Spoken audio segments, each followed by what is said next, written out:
Hey Wookser, welcome to the stream.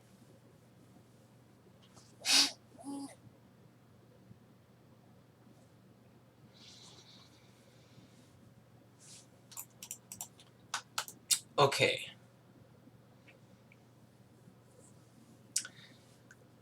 So I'm gonna get started.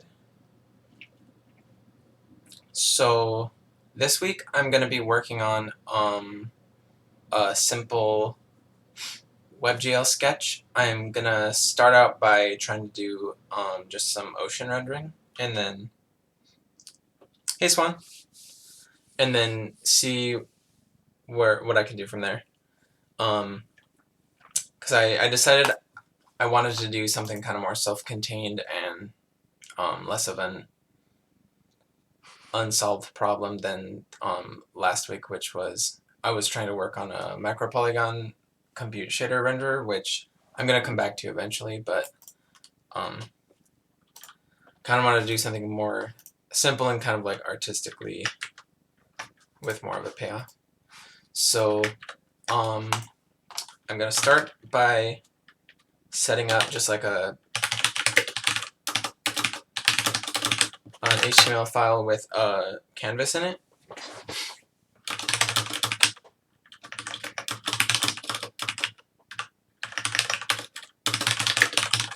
I'm going to do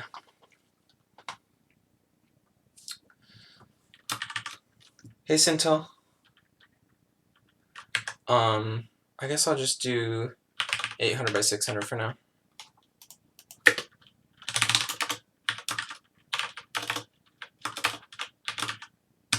And then give it an ID.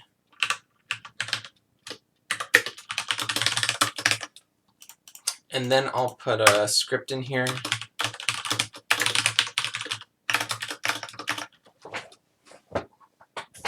I'm doing well. Oh, that your glasses broke. That sucks. Where you like have to get really close to your screen. Anyway, I'm doing okay. Hubble's sleeping just out of frame. It's a pretty chill day so far. Okay, so here's my script. And then so I need to grab my canvas element, and then I need to get the. I'm gonna use webgl 2 because it can have like actual texture formats, and in general life is a bit nicer. And the good news is apparently Safari is actually getting webgl 2 support pretty soon. Like I think you can turn it on right now in like the dev flags or something, which is exciting because I was despairing that we'd ever be able to use webgl 2 in like a cross-browser way, but so I'm just going to use it, and then Safari users will have to go into their dev flags if they want to view this. Anyway, canvas.get context, and I think it's just webgl 2. So now we have our DL context, and I'm just going to clear it with black just to see if we have it working. Yeah, GL clear. Okay, so now let's open our HTML file in Firefox and see if it's working. Oh, screen flips. Yeah, that's Windows just has that. You can set up your multiple desktops, and then you do Control Windows left and right to go back and forth. So yeah, because I don't have multiple monitors, so I do that so I have some extra space. Yeah, sometimes I have been without glasses or contacts for a while, and the headache thing is real. That's definitely happened to me too. Okay, so I'm clearing. Yeah, okay, so let's test this. So yeah, it's working. We're clearing the screen to black. I kind of want like a more widescreen aspect ratio. What's like a classic lower res? Let me just do like 800 by 450 or something. Quick 16:9. Window 10.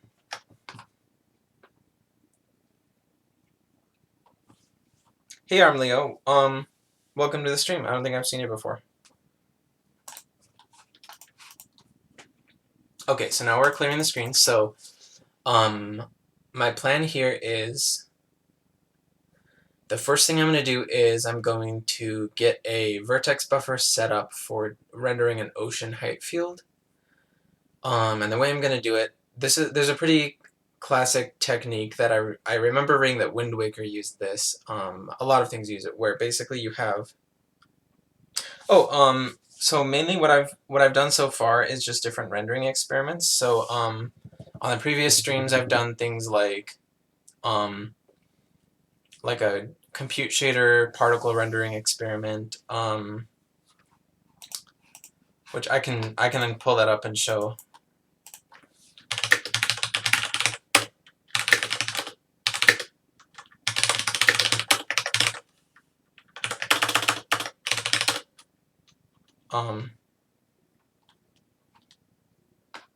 If I have left it in a state, yeah. So this is what I did the first couple of weeks. I have like a particle sim with where it's doing gravity on the particles on the GPU, and then I'm rendering with like depth of field and motion blur in a compute shader. But this week I'm trying to do something more kind of technologically simpler so that I can get further kind of artistically. Thank you. Yeah. So a height field is it's just like z as a function of x and y. So like defining a surface as a parametric function of x and y position. So my plan here is I'm going to take a grid of vertices that's just sitting there flat, and then in the vertex shader, which is responsible for determining the position of the vertices on the screen based on their world position, I'm going to offset them up or down depending on the height field.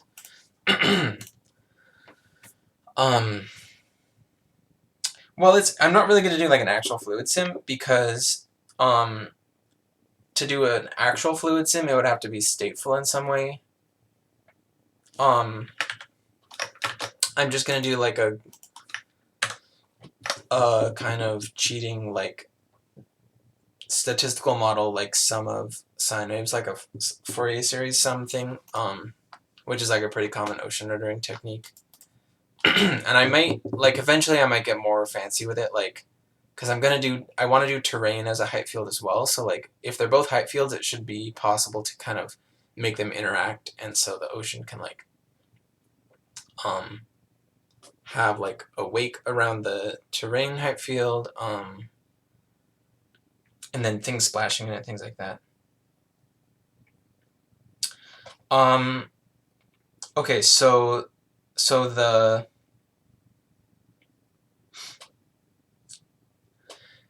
I'm gonna be calculating the positions of the vertices, like their actual heights, every frame before drawing in the vertex shader.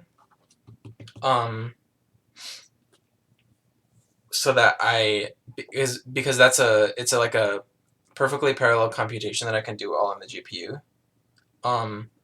Rather than doing it in like a for loop on the CPU and setting all the vertex positions, which would be a lot slower. So yeah, that's why I'm doing it. And that's a technique that so Wind Waker did that for its waves, where it had like a fixed grid for the ocean and then it would displace it. And I have a few papers pulled up here in case I need to reference them. This is the one that I'm going to kind of copy the approach of because they build just like a radial grid that is it gives you approximately constant screen space sized rectangles as you move out on the grid due to perspective as things shrink. There's more sophisticated ways. I was just reading about how in Doom Eternal they rendered their water using they would literally tile in screen space and then solve for where the vertices are on the height field in screen space. But that's a little bit more involved and requires more math and figuring out the actual shape of your frustum. And like, I think you have to ray march to find the height field position, so hard to get nice erosion like effects.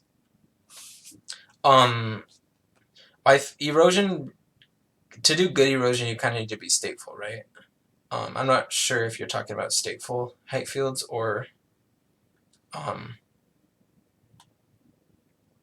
yes. So you just had trouble getting nice erosion like effects.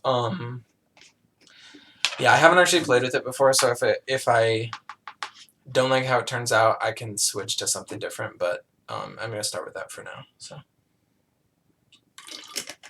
okay, so to put anything on this, yeah, I explained this a couple minutes ago, but a height field is like conceptually, say you have a surface that's defined where the z value, the height, is a function of x and y, and you can sample that into a texture, for instance, so that you have like a texture that goes from dark to light where the terrain is low and high. So yeah, it's just like, it's a way of representing a surface that's like on a regular grid, pretty much.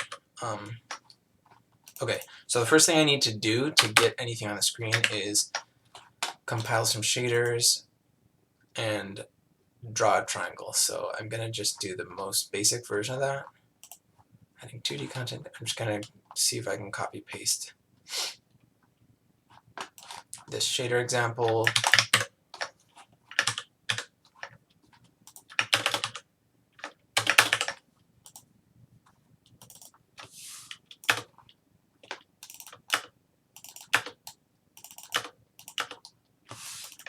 Changing these consts back to var because I don't believe in JavaScript ES6. GPU gems. It's a topics book, yeah, I would say. Like it's basically a bunch of like each chapter is by a different author. They reach out to people to submit like chapters to it.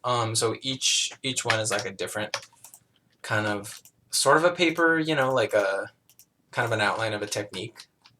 So yeah, like this is like this person's technique that they developed, and then an example of where they use it in a game.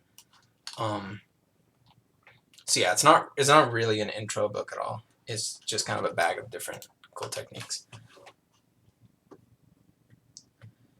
That's interesting. Yeah. Yeah, it's a hard question. Like I've heard it described as like proceduralism versus simulationism, kind of like the stateful versus non-stateful thing. Anyway, okay, let's try to get a triangle on the screen. It's okay, bud. It's okay. My dog is bothered by something. Okay, so this one is it takes the vertex shader source and the fragment shader source. It loads both of them using this function. It creates the program, does attach shader link program. Errors if it didn't work. I'm gonna change this to a log.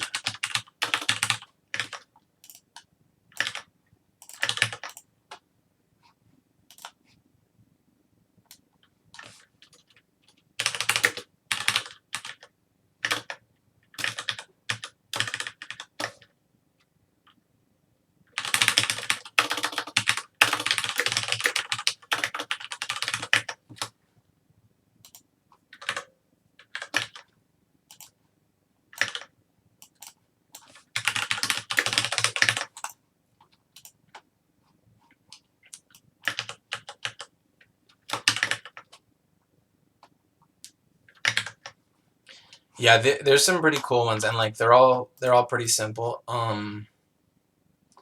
This one is like stateless sum of sine waves thing. Looks pretty good. So yeah, I'm hoping to get something like that this time, but we'll see how far I get. So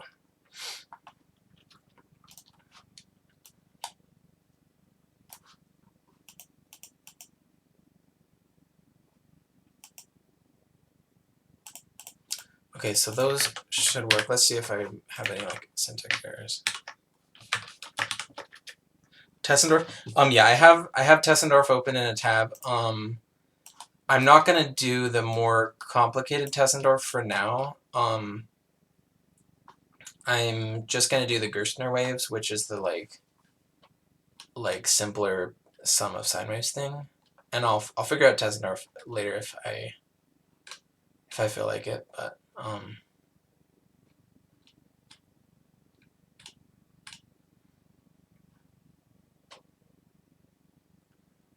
desolation.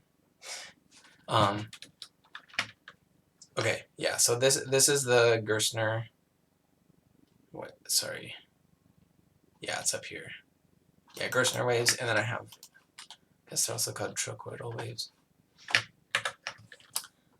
So I have my shader thingy. I don't want to write my shaders in string literals. So maybe I'll just do it for now. I don't care.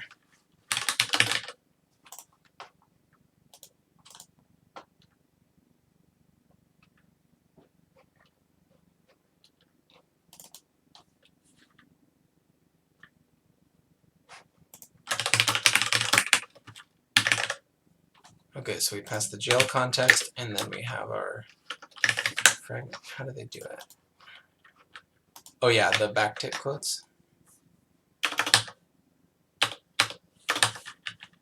So this will be my fragment, my vertex and fragment shaders. So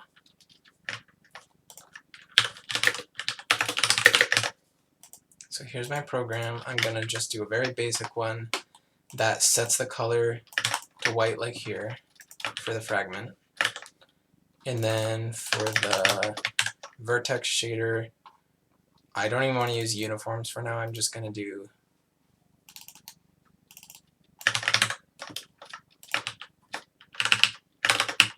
a vertex attribute for the position.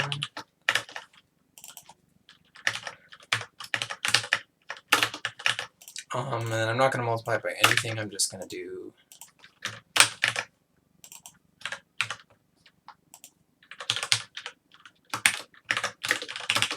okay, so these should be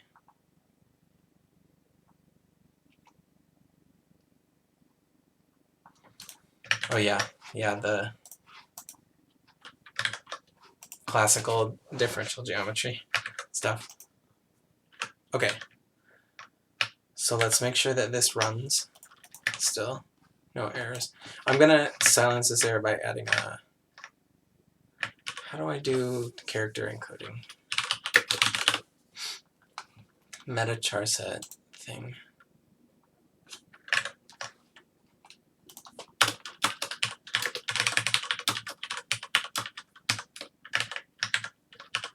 And that'll shut it up. Okay. Yeah, uniform is the same across all the threads, whether the threads are, in this case, all of the vertices, or in this case, all of the fragments. Yeah, it's just like a constant among all of them. So yeah. Yeah. Yeah. Okay.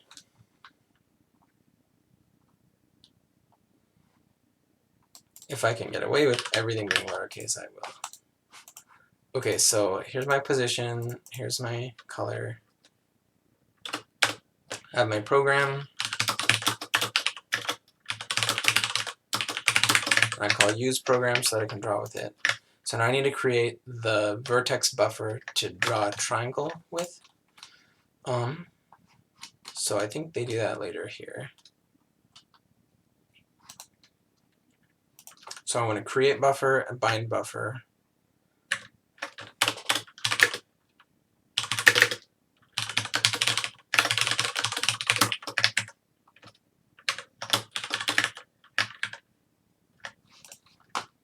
There are slight differences between WebGL and C, OpenGL, that are like slightly tripping me up. Overall, I think they make it nicer to use. Like, I'm excited for when web GPU is actually a thing, because Vulkan is not very nice to use. So, okay, so I bind the buffer.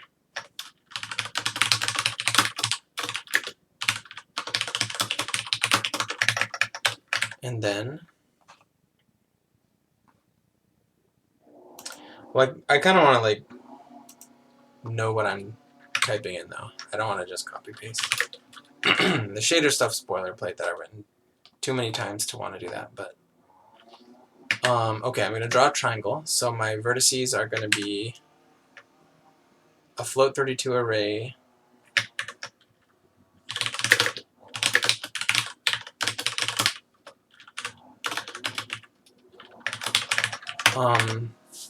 so I just need 3 vertices for my triangle.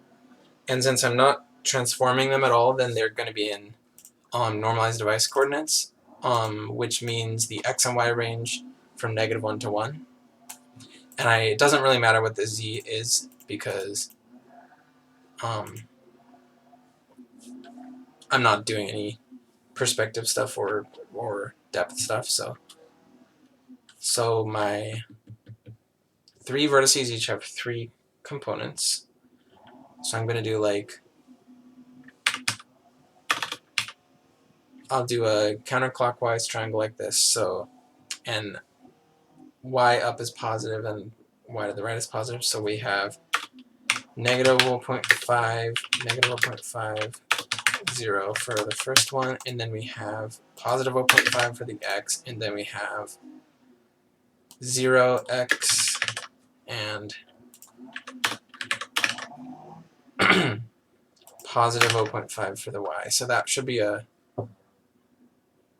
Hey, yeah, thanks for tuning in. Yeah. So here's my vertices, and then I call buffer data.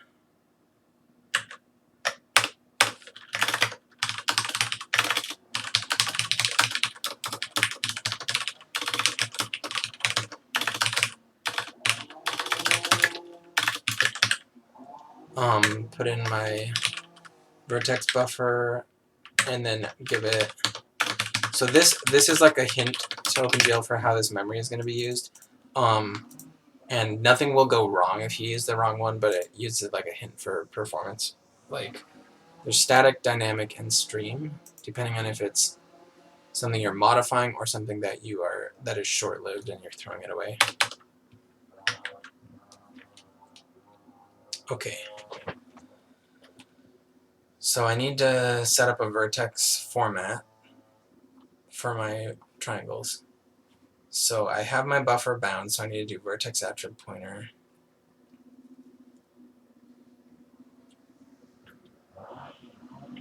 Do I need to create a vertex array?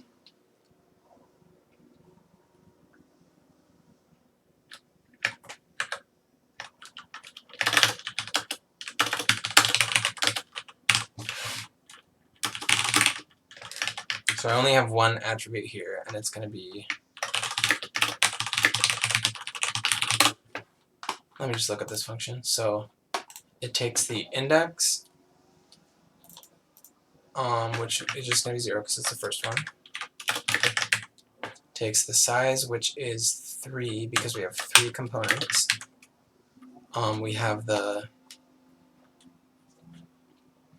type is going to be GL float.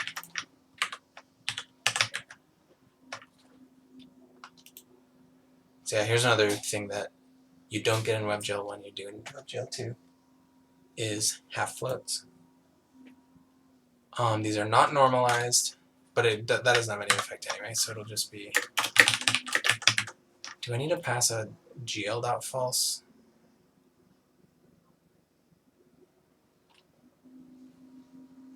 Yeah, you just pass a regular bool. Okay. Stride is...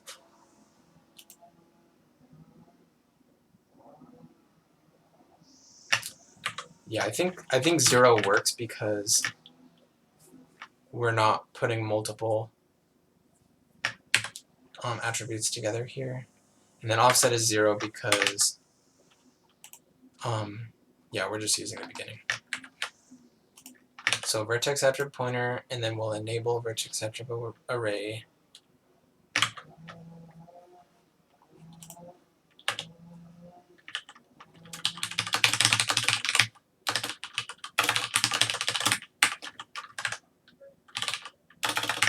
Yeah, it should be 0 because, oh yeah, so 0 is like the layout position in the shader. So I'm calling use program.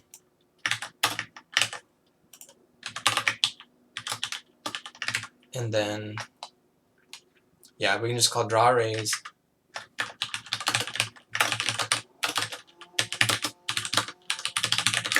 So we're drawing triangles, and then it's 0 and 3 vertices. So this should get us a white triangle on the screen if I did it right. GL bind, okay, I capitalized. Yeah, this is tripping me up because in the Rust bindings, it's like GL buffer data, but it's capitalized, so tripping me up that it's lowercase. Bind buffer argument 2 is not an object.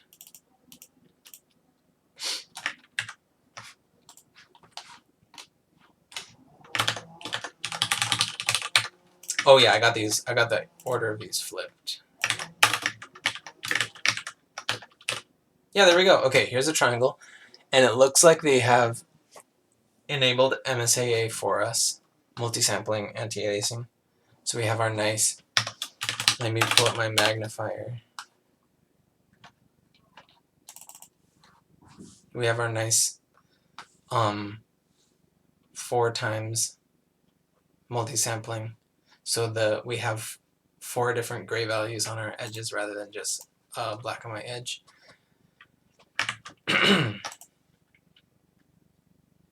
Hey Peter.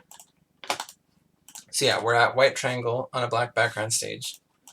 So let's keep marching forward. The next thing I need to do is set up my ocean vertex buffer. So like I said before, my plan for that is like a radial grid so that it's naturally adapts the triangle size to the camera distance.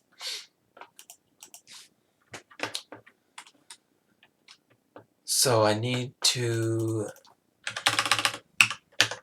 create a radial grid.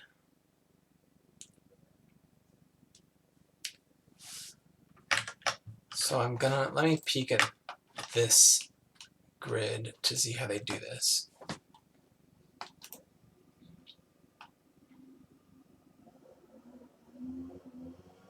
So yeah, I think they have 16 quads around the circle. So I may as well just copy that. And then their radius steps are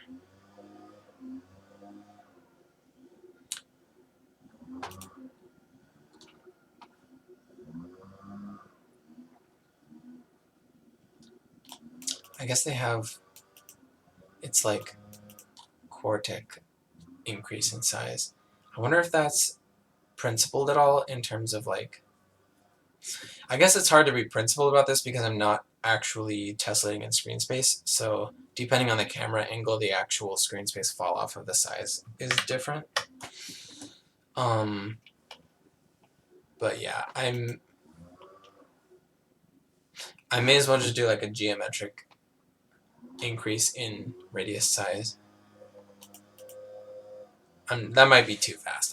I'll test it out once I have it actually working. So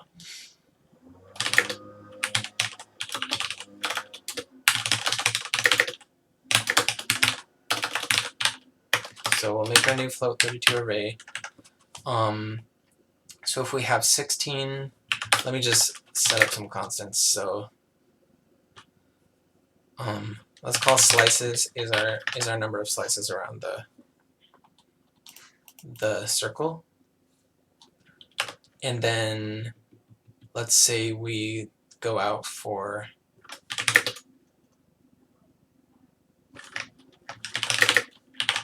I don't know about these names, but so I'm gonna have 16 kind of like pie slices around, and then 16 rings. Let me call them rings. So that means Oh, and I want to do this as a vertex, as an index buffer, not just as a vertex buffer. So it's less wasteful, and I didn't set that up before. So yeah, let me set up an index buffer real quick.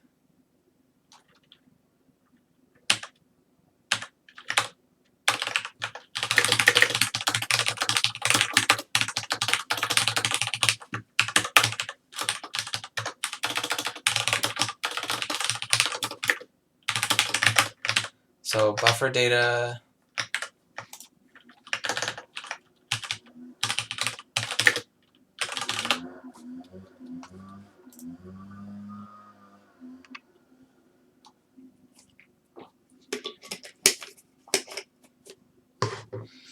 Target size usage.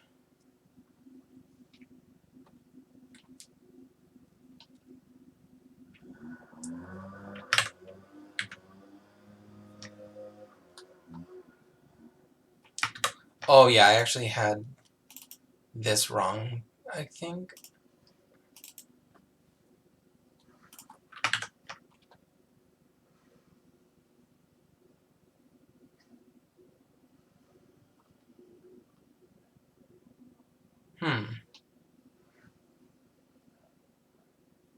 Oh yeah, there's two different ways to do this. You can give it a size if you're not giving it the data.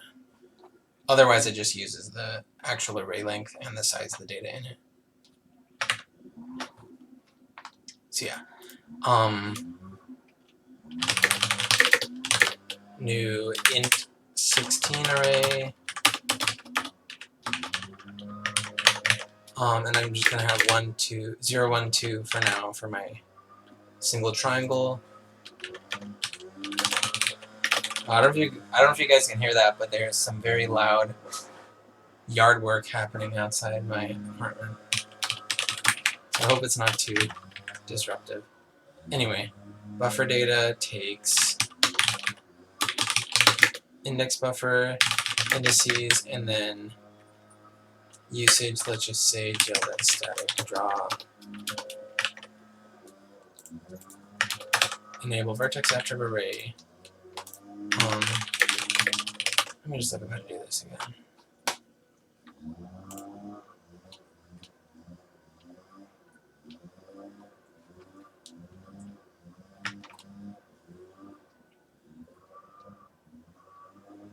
I think if I have it bound, it'll work.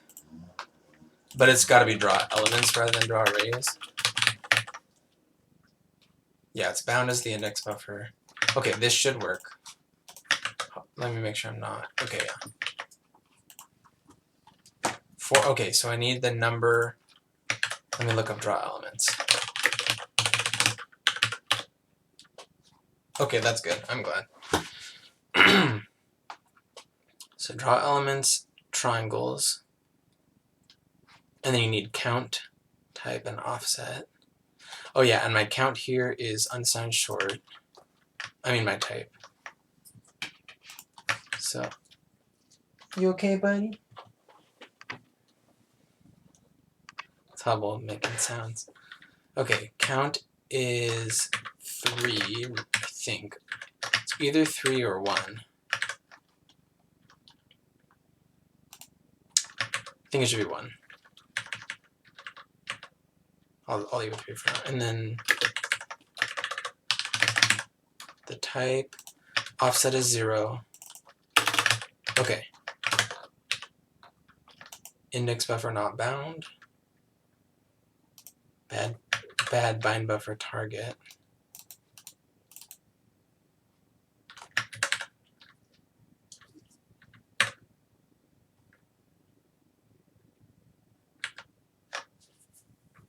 Weird.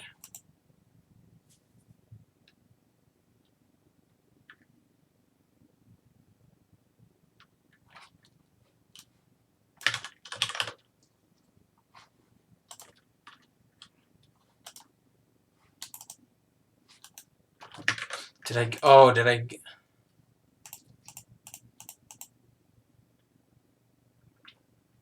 No, I'm giving it the same thing. Let me see if the intro has indices.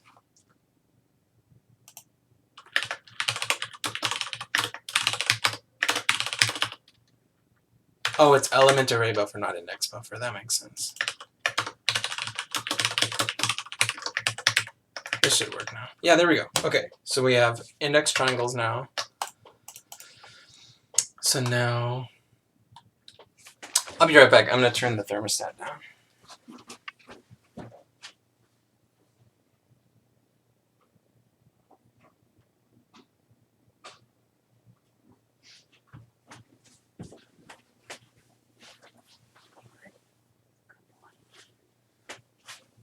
Okay, so it's time to generate my ocean vertices. So I think I'm going to be lazy and just have like a degenerate ring in the center with 16 different vertices at the same location. And then coming out from that are kind of degenerate quads, just for the ease of writing it.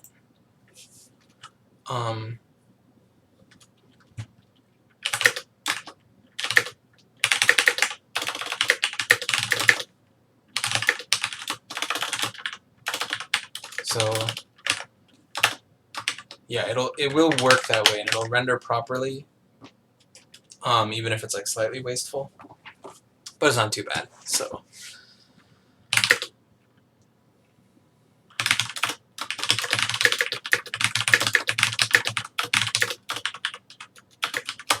for each ring, for each slice, we want to generate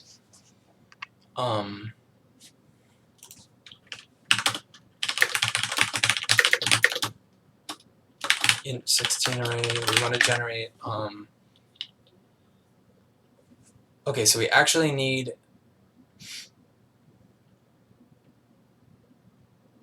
I need to decide whether this loop is once for each ring of quads or once for each ring of vertices.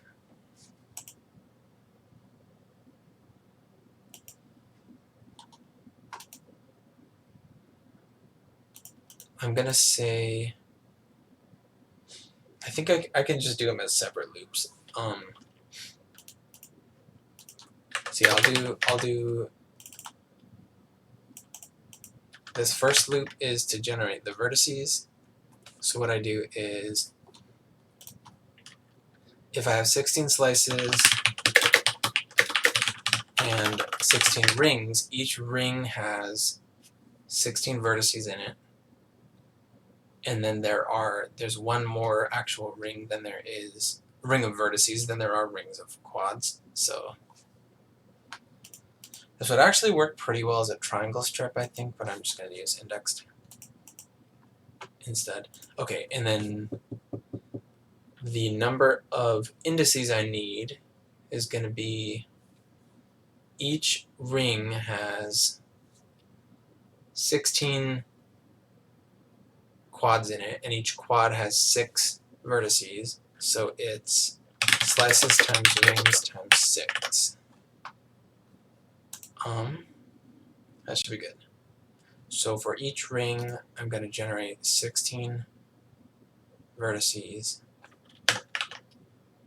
So I'm going to do, my angle is going to be, and I could do this without calling trig functions, but I'm just going to do it the easy way for now. So 2 pi times slice out of slices gives us an angle around the circle. And then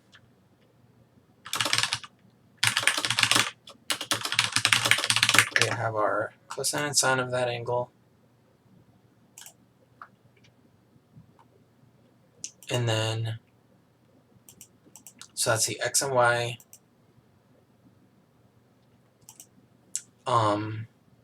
And then we're going to give them all the same z because the z will be calculated in the vertex shader. So for now, z is just going to be 0. So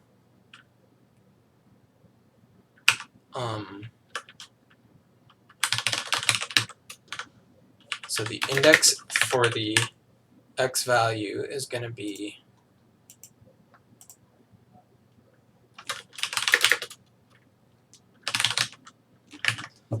ring times slices times 3.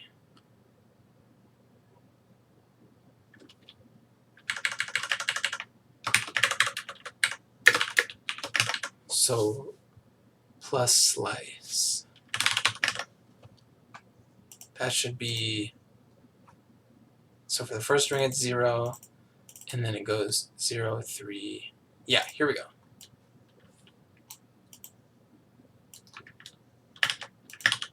And then plus 1 for the y value, and then plus 2 for the z value.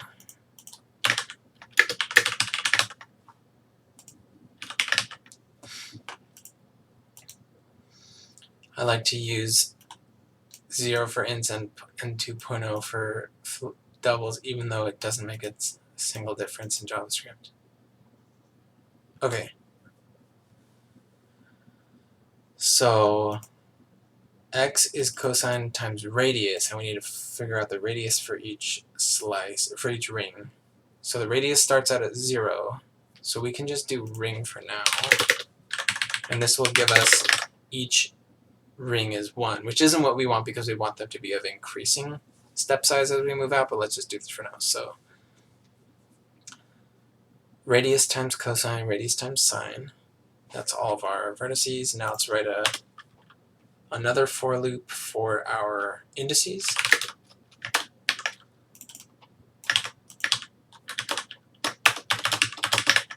So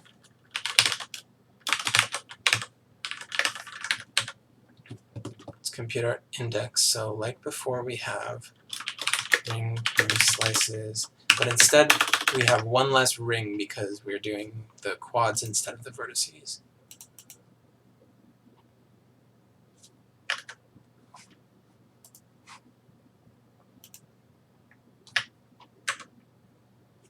So ring times slices plus slice, and then each quad has 6 indices in it, so we're doing times 6, and then it'll be like this and so on.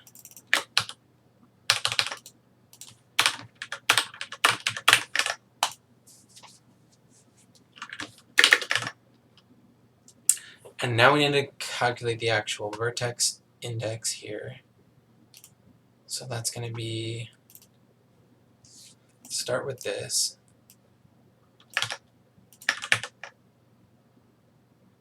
Hey, tiny pillow.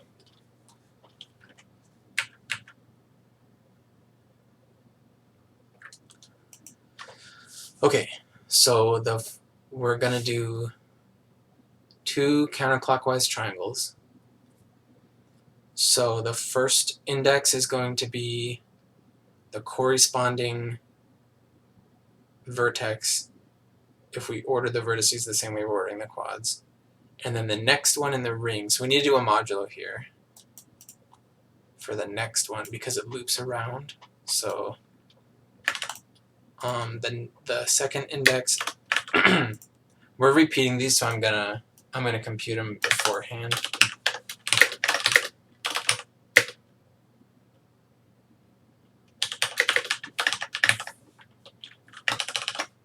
So I'm computing 4 vertices, and we're going, those are counterclockwise along the quad, so I'm going to do v1, v2, v3, v1,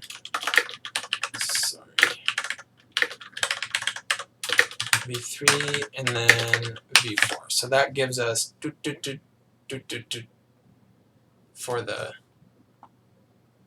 indices. And so the first index is here. The third and fourth one are the same as the first and second one, but plus the number of vertices in a ring. So it's going to be v1 plus slices and v2 plus slices. Actually, let me swap those because I'm doing it counterclockwise. And then finally, this one needs to be slice plus 1 modulo slices. So that gives us if it's on the 16th slice, the next one should be 0. Like if it's index 15, the next one should be 0. So that's what that gives us. So I think I did this all right. Before bothering to try to draw with it, I'm just going to print these out and like inspect them and see if I messed them up. Okay.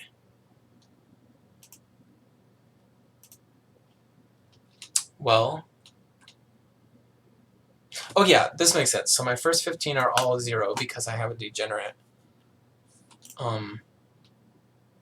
ring in the center.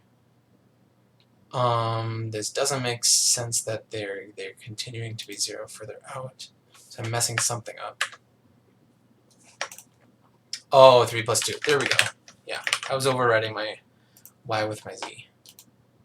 So we have 16 zeros like we're supposed to.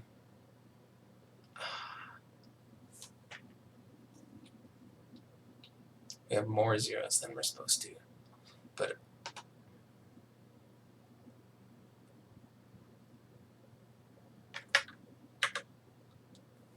I'm multiplying ring by the cosine and sine.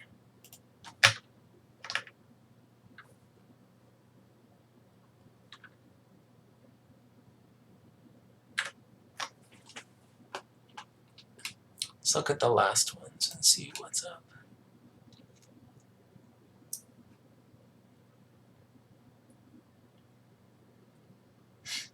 These seem like they could be right.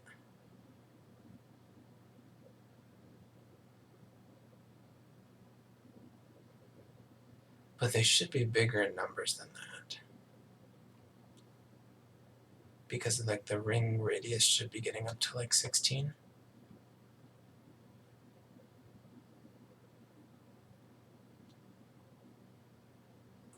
Anyway, let's look at the indices and see if I did those right. So this seems right to me. Yeah, so I'm pretty confident in the indices. The second ring should not be zeros, so that's a problem. Let me look back at this. So for ring equals 0, ring plus plus, ring is less than rings plus 1. So, and then we're creating 16 of these vertices in the first ring. Angle is going from 0 to 2 pi in steps of like 1/16 of a circle.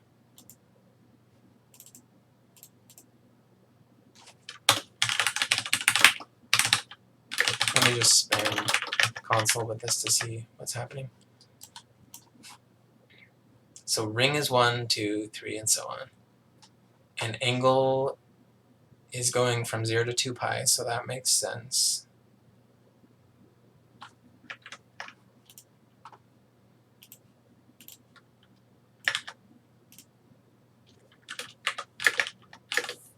Let me just print these out, even though I'm like, don't really doubt that they're right. Yeah, so the first set are zeros. And then they make sense, yeah. So I think I must be having an index problem. Ring times slices plus slice times 3. Let me print these out. Oops.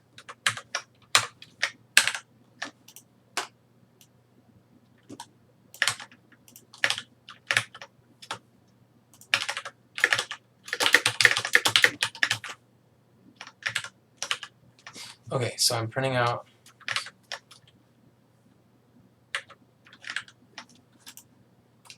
it's not printing.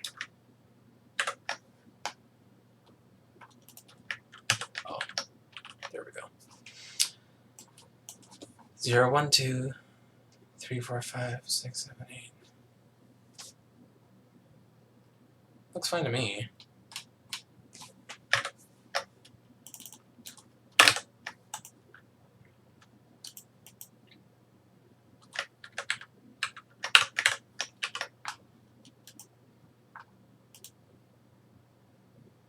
So why are they not being set properly?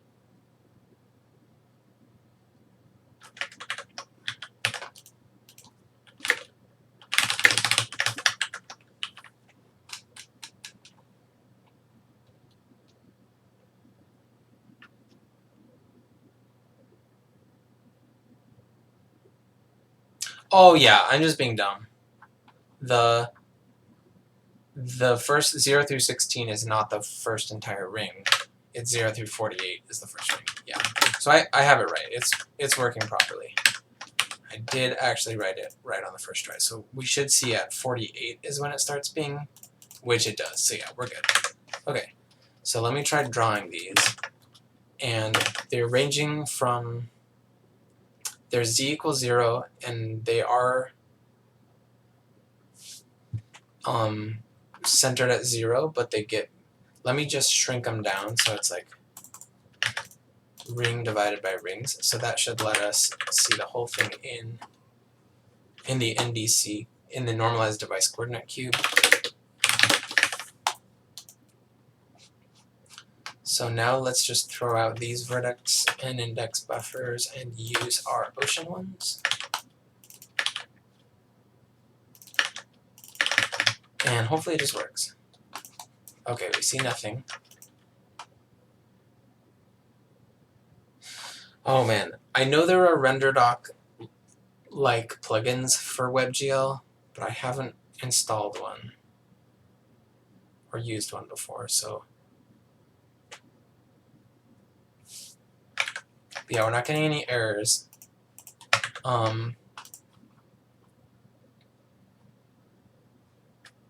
Let me go back to printing these out.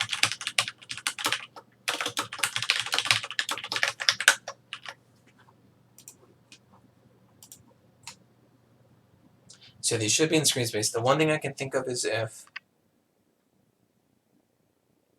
they're getting, let's just set z to 0.5 just to make sure they're not getting clipped or something. I don't think they would be. And then the other thing is maybe they are the opposite winding. But to test that, I can just turn off backface culling.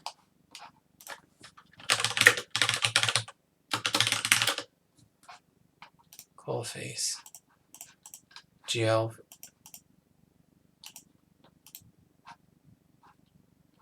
It's disabled by default, yeah. So like we're not, it shouldn't even be culling anything.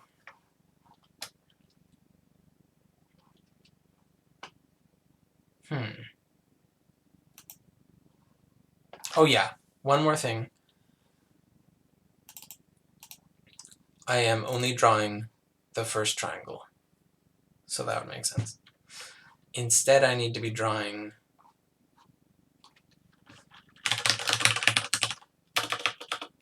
I think length should give me it. Let me just double check on that. Float 32 length. Yeah, I don't want byte length, I just want length. Okay. There we go. Okay. It's not perfectly correct. I think my triangle indices are wrong.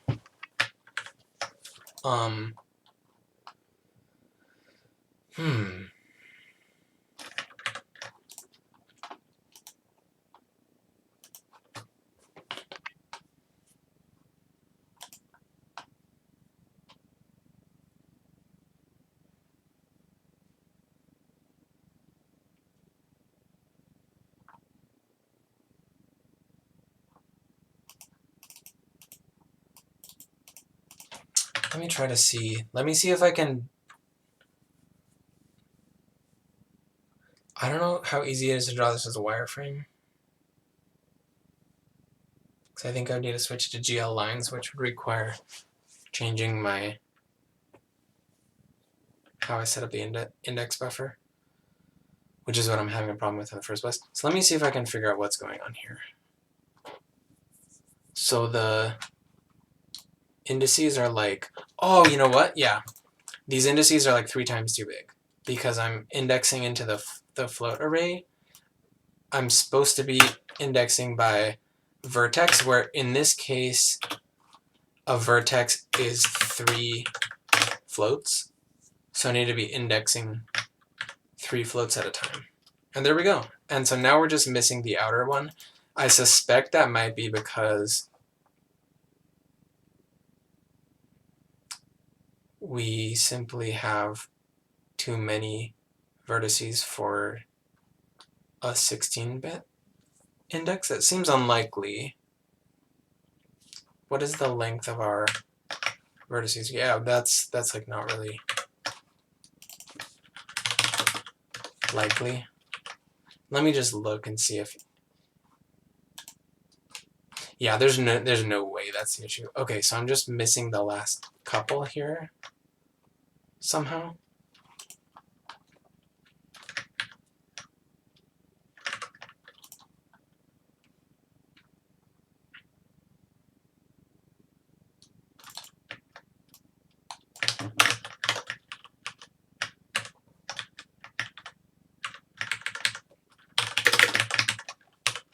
Okay, it's kind of hard to tell how many there are, so maybe we can somehow color the triangles differently.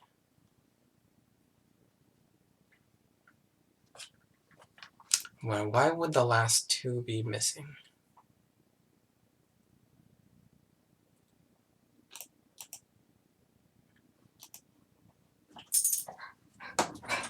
Okay, I gotta go take care of my dog. Buddy! Quiet, bud. Quiet, bud. You wanna take a nap? Shh, shh, shh, shh. Let's take a nap, okay? Okay, buddy?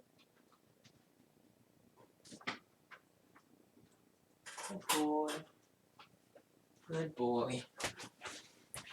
Okay. Dog moment. Okay, so I'm mysteriously missing 3 quads here. 14, 15, 16.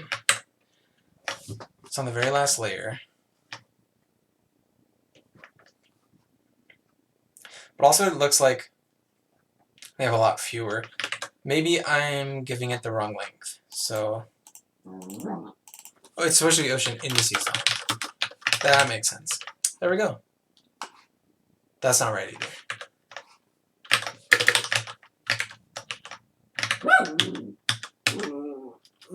It's okay, bud. It's okay. Shh, shh. Good boy.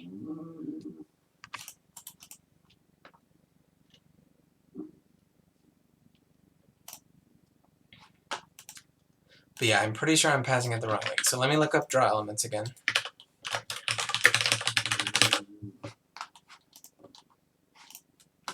Mode, count, type, offset. An element in this case is, I think it's a single triangle. Offset is 0. Type is unsigned short, so there's no problem there.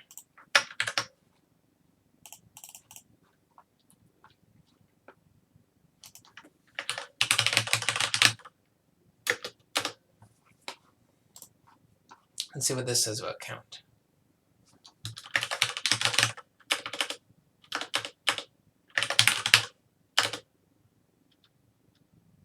Yeah, count should be the number of indices. So indices.length should be the right argument here.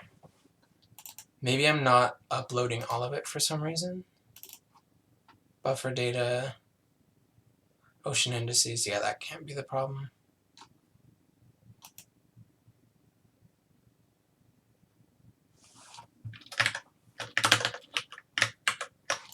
Let me shrink this back.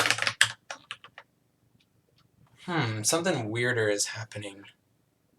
Where things are like not linked within their ring, they're like linked to the next ring. So I think I'm now doing this properly and I have a bug here.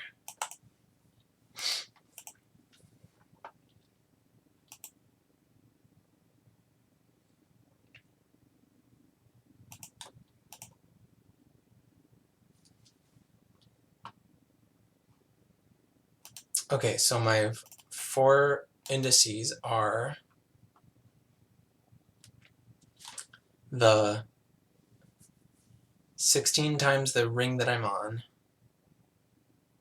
plus the vertex that I'm on within that ring, and then the next one but looping back around if it goes over 16.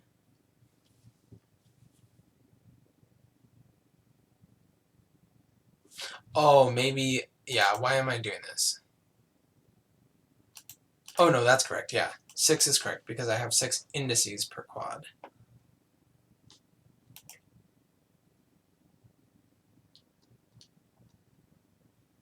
V1, V2, V3, V1, V3, V4.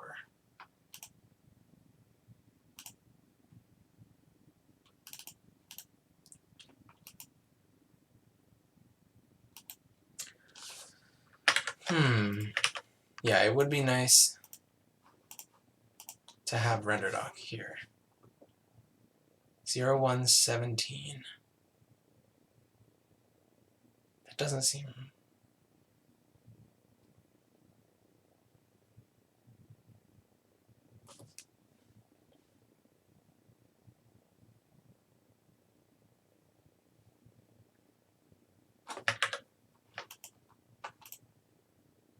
Oh yeah, I'm thinking about this wrong, I think.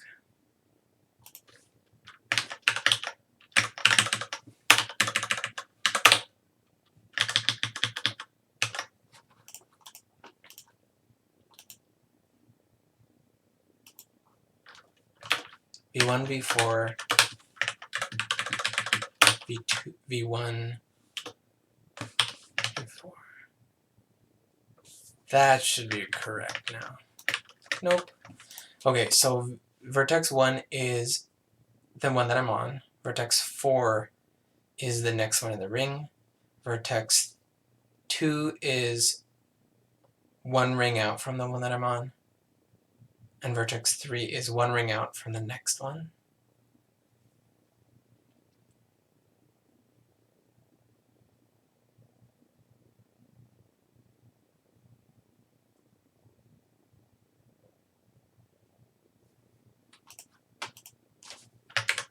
What am I missing here?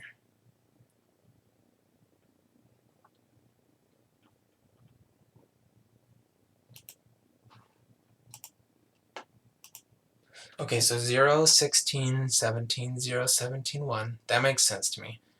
And then I have,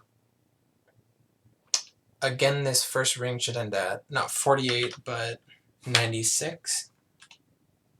So at 96, I should have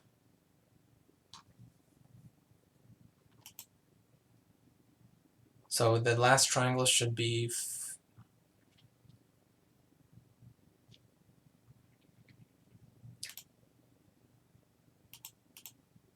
15, 31, 16.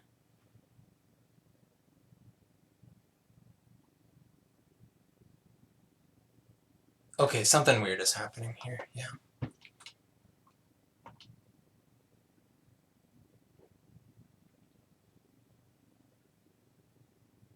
No, yeah, that makes sense. It's 0 through 15 and then 16 through 31 are the innermost and then second innermost rings.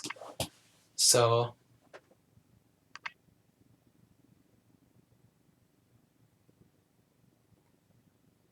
15, 16, 0. So it should be 15, 31, 16, 15, 16, 0. That seems right to me. So looking at the end of this,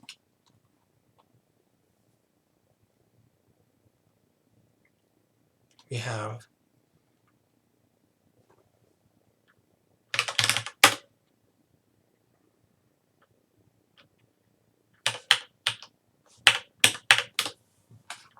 that makes sense. So as the correct number of elements,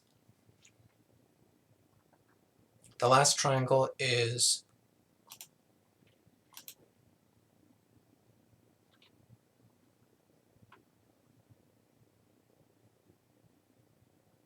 okay, and let me print out my vertices again.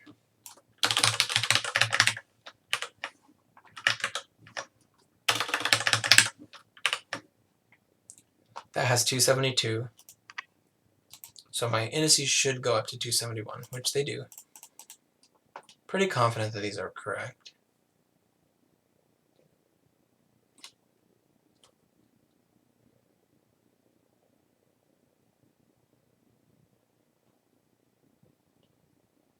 Yeah, 240 to 272 is 32. So yeah, I'm pretty confident that my indices are correct, but doesn't seem to be.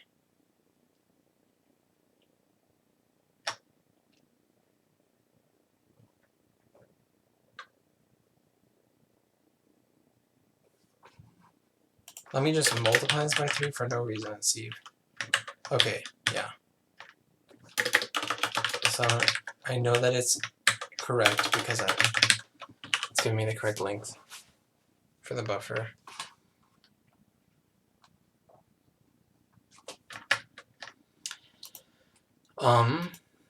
Let me displace my vertices, the z value, just so that I can. I guess I'm not doing any 3D stuff, so it'll be hard to see anyway. I really just want to fix this last problem. There are 16 plus 1 rings of vertices. There are 16 rings of quads.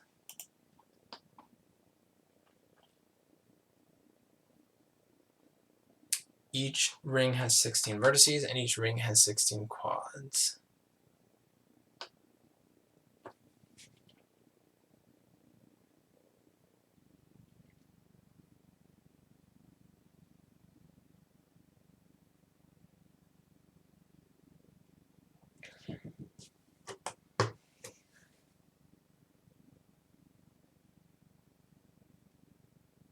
Okay, I'm going to be right back, and then hopefully in a couple minutes I can fix this.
All right, I am back.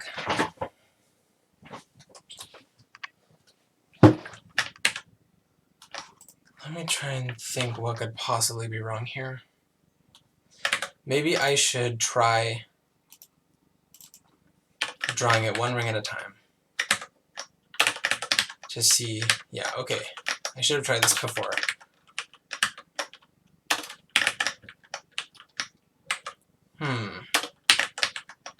Okay, so it's just stopping somewhere.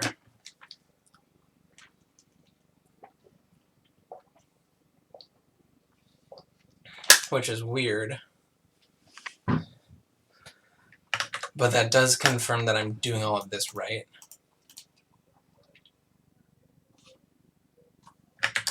I'm not hitting any kind of maximum. Like, these fit in at 16-bit integer just fine. That's not the problem. Quiet. Having a barking match with the neighbor dogs.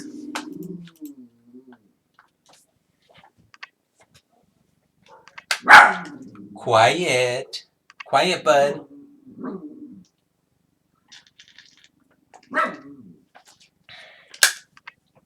Okay, so why would it be stopping and where is it stopping is the question. If I draw 6 rings, it still stops.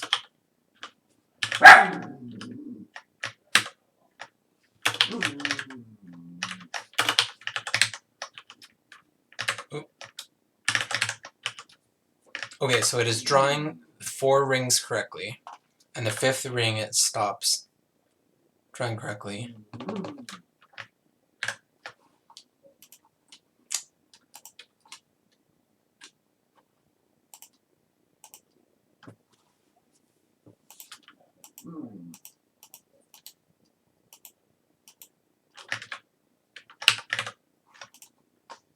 Let me resize this so that its rings is 4.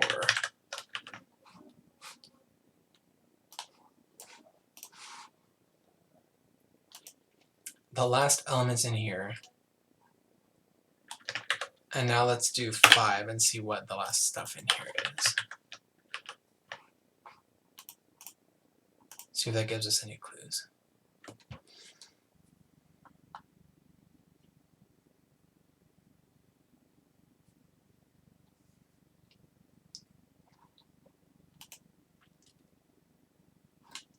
That makes no sense.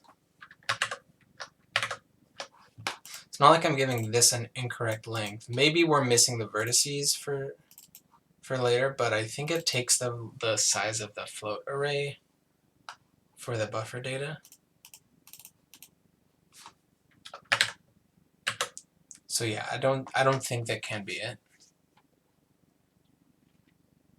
And I checked earlier that the actual vertex positions are correct as we move outward.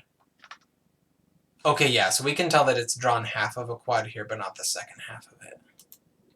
I am confused.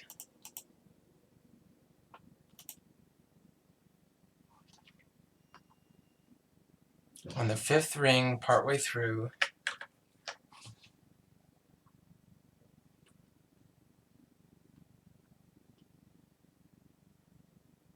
getting cut off at something like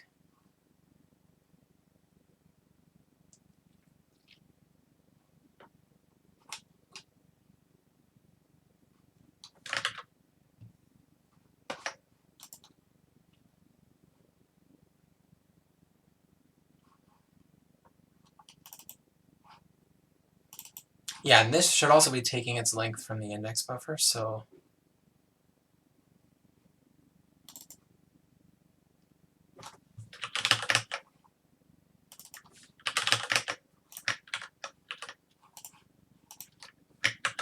all the sizes should be correct.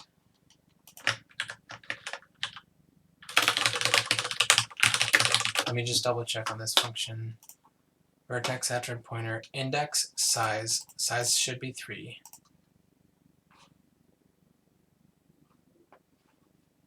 GL.float, normalized, no.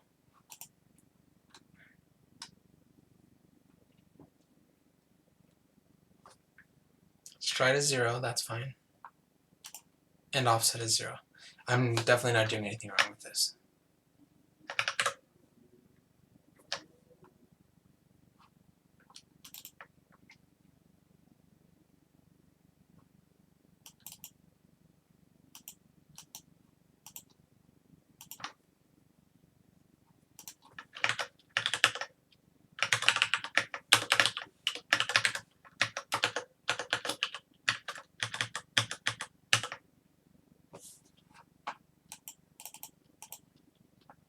Just to try it, I'm going to change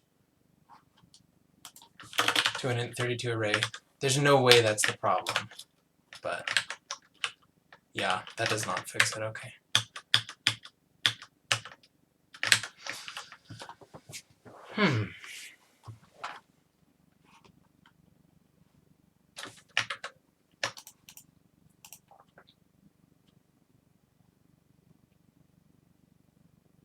So it's getting through one of these triangles.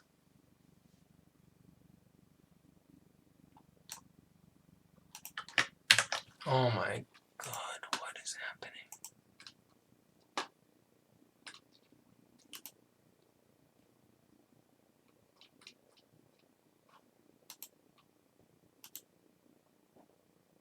Okay, I am going to look for a RenderDoc plugin for webgl because I've tried before using RenderDoc with Firefox and it didn't work because there's like multiple processes and stuff.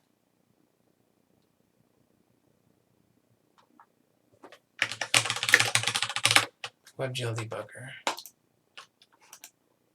WebGL inspector?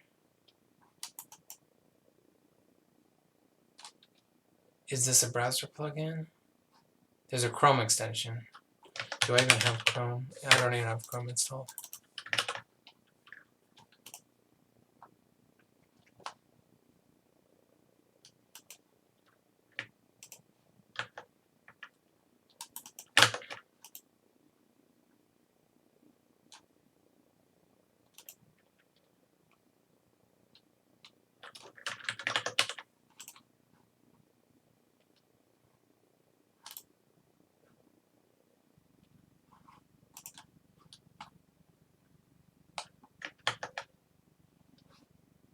Firefox WebGL shader editor.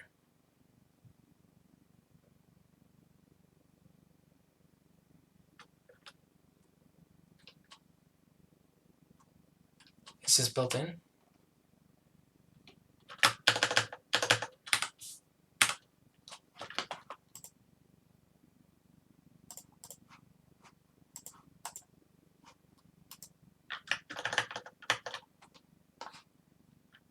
Open the toolbox. Click the gear icon, toolbox. Shader editor is checked.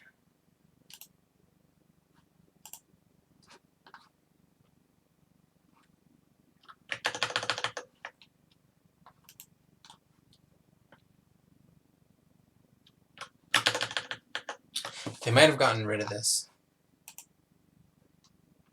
since that post. Sad.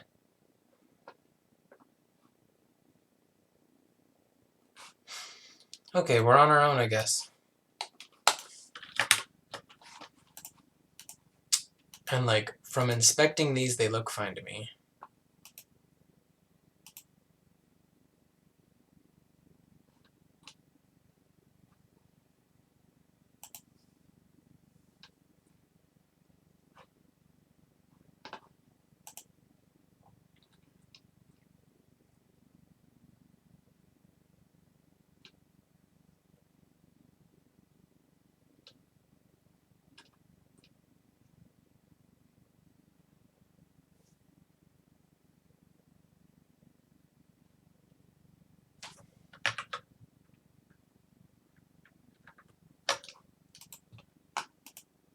Okay.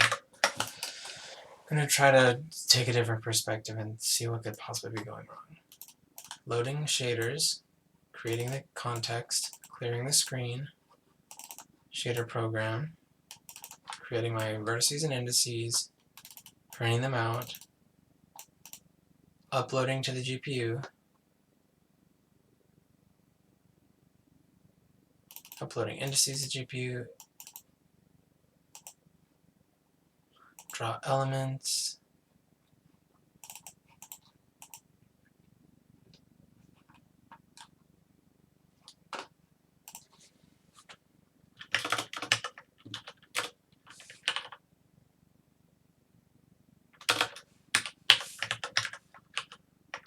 okay, let me try doing it with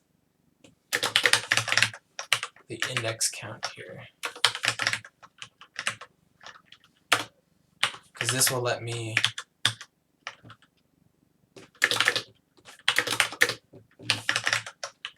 add one triangle at a time.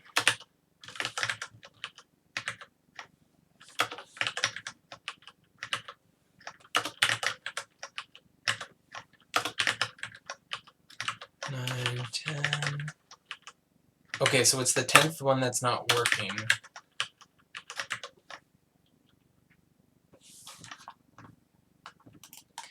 which is the 439th index.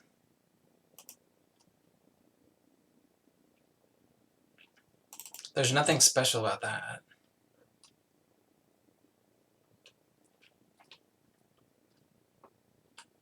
There's nothing special at all. None of this makes sense.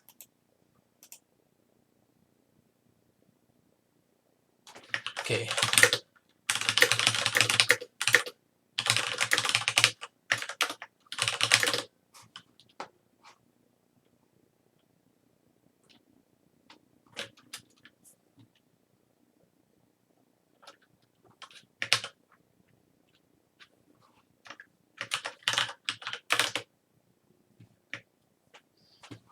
There are...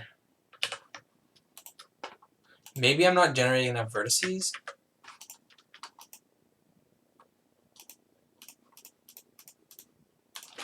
Okay, there we go. That should be all we needed.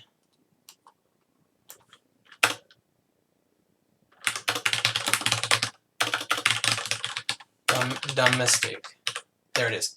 Fixed it. Okay. So now that we have our grid, later I'm going to make it so it's actually adaptively sized so that the rectangles get bigger as you move further out. But I'm going to leave it as is, and I'm going to set up 3D projection. So let's go back to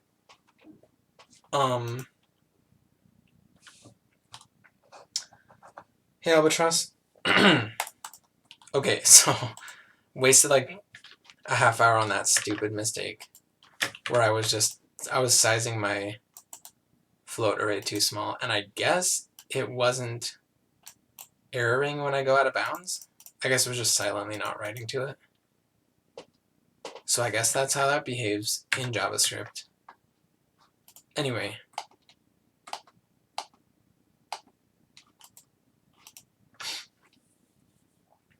So let's make a projection matrix.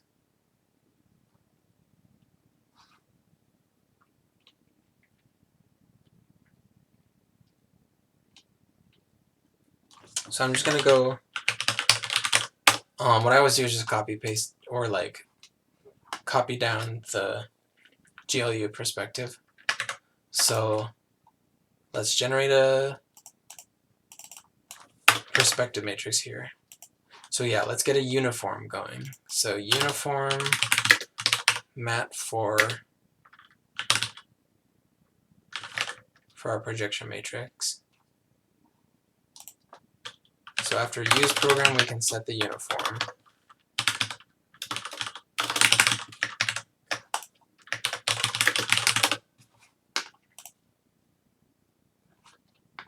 Uniform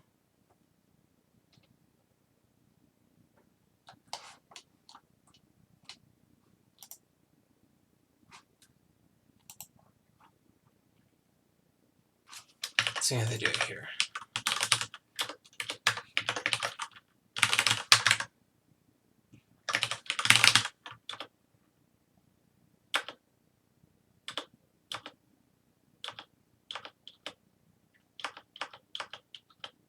Uniform matrix for FV, that's what it is.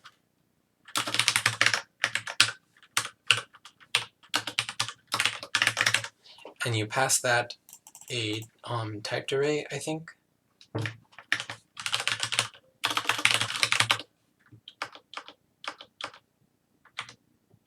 They are, I guess they're using a library, some kind of GL math library.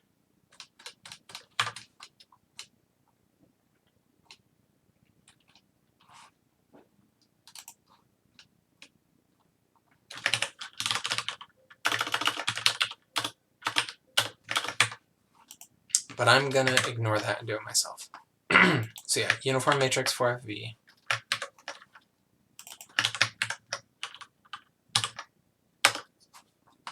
Oh, and you're in the painting app? Nice. You should have like saving to Oh, I guess you probably are. You probably mean saving as not RGB pings, yeah. Like saving as 11 channel.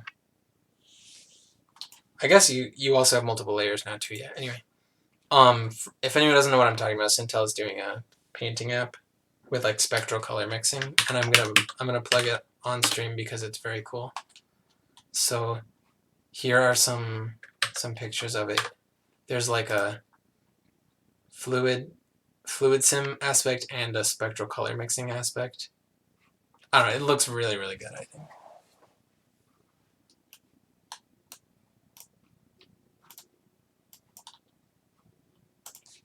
Anyway. Okay, so uniform matrix takes location, which is going to be 0 because there's only one uniform. Transpose, false. Must be false. They don't let you transpose, I guess, in WebGL. Weird. And then the float32 array. I think you can actually pass it as var args. Or no, yeah, it could just be a... Okay, so let's create our uniform matrix.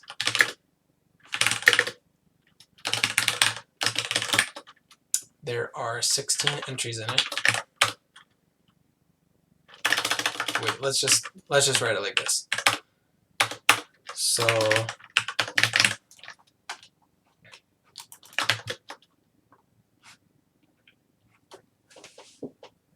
F is cotangent of field of view in Y direction angles over 2. Let me think about, if I were to just write the F value myself, cotangent is x over y of the field of view angle. So the field of view angle is like this, and then it's cotangent of that over 2. So yeah, this triangle. And then its cotangent is x over y, which is this over this. So field of view is like the ratio of half the screen height to the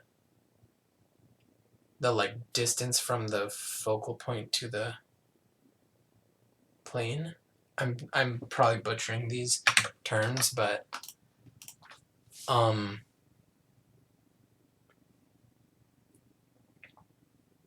yeah, I'm just gonna write it as a value. So var f equals 0.5. Let's just say 0.5. Yeah.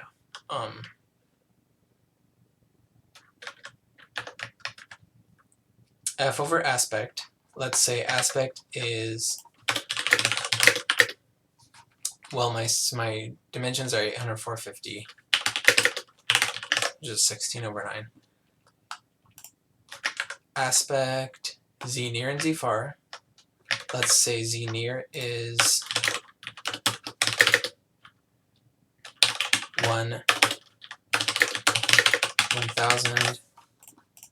So now our projection matrix is going to be f over aspect 0, 0, 0. Wait. It's column major, isn't it?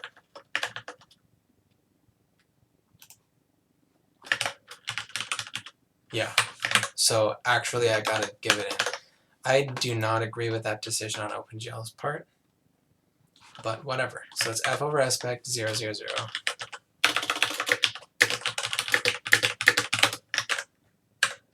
Keep doing that. 0 f 0, 0.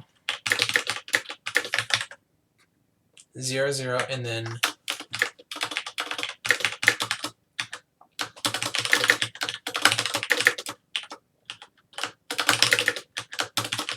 I get that right? Z near minus Z far. I have it backwards, yeah.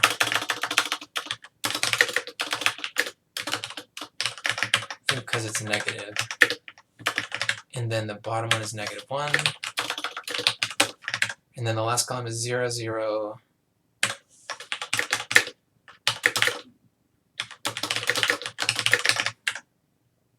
over z near minus z far.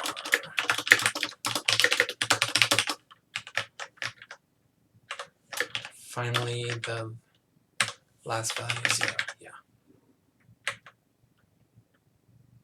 So that should be my projection matrix. I might write a quick little matrix multiply function just because this is annoying and I want to multiply. Or out of sheer laziness, I could use two different uniforms for the projection matrix and the model matrix. I think I'm going to do that right now. How do I get uniform location? Yeah, so I should be using, rather than 0, I should be using uniform location.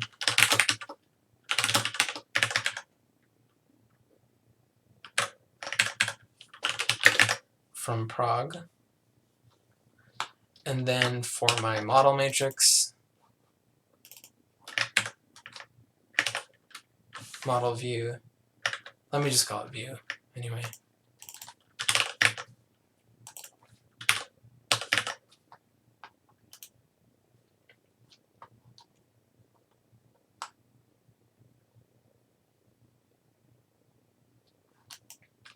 Okay, now I need to add my view uniform, and then it's just going to be proj times view times position.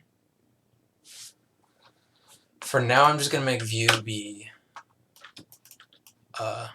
identity, and then I can make it like actually do things in a second. So yeah, just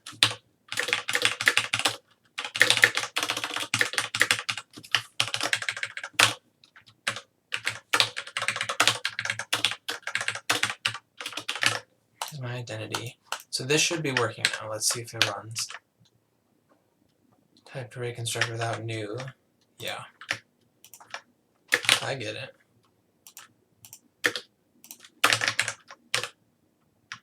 Get uniform, I capitalized it again. Keep doing that. Okay, so it's not showing up. I think it's because I'm closer than near z. So let me set my z to be like 100 instead. So it should be, let's make it closer. Let's make z be 1 near z. Maybe 2, just to be safe. Okay, so it's not showing up. Our x and y values are ranging from, let me print it out again.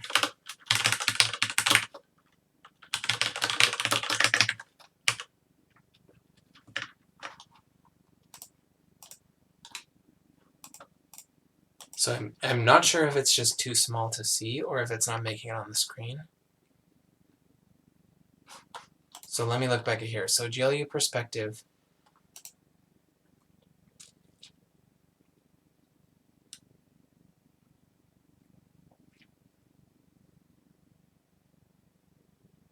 Oh, maybe I think f should probably be, what I was thinking of is f should be 2. That makes more sense.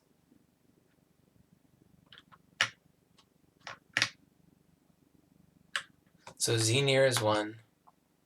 Z far, let's make z far be 2. And let's make our z be 1.5.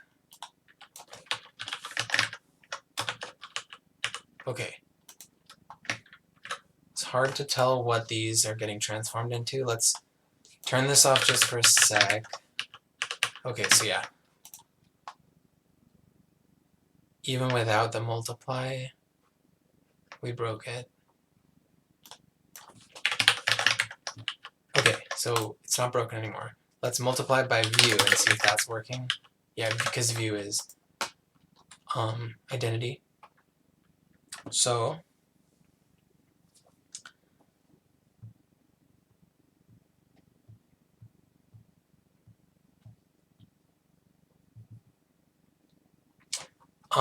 so the projection matrix is not bringing it to on the screen.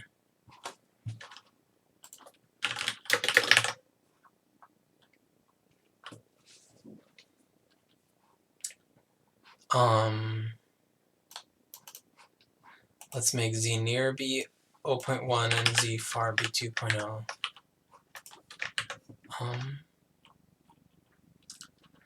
I could like multiply these out by hand to see what it's doing.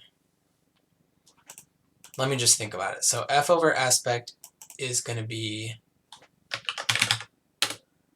2 times 800 divided by 450, which is 3.5. So it's basically scaling our x values to 3.5 as big, which should be leaving it on the screen. It's scaling our y values by 2, which should also be leaving. It would probably end up with the screen covered in white. And then the problem here, okay, so let me comment out the z stuff and just make it be identity for the z.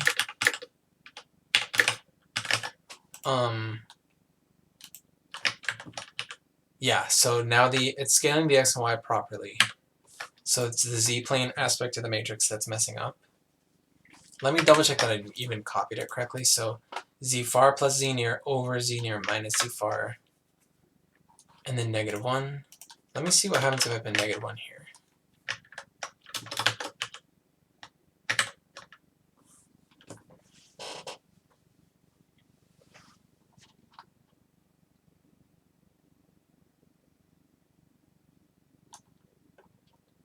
So z near plus z far, in our case, is 2.1, and then 2.1 over 1.9.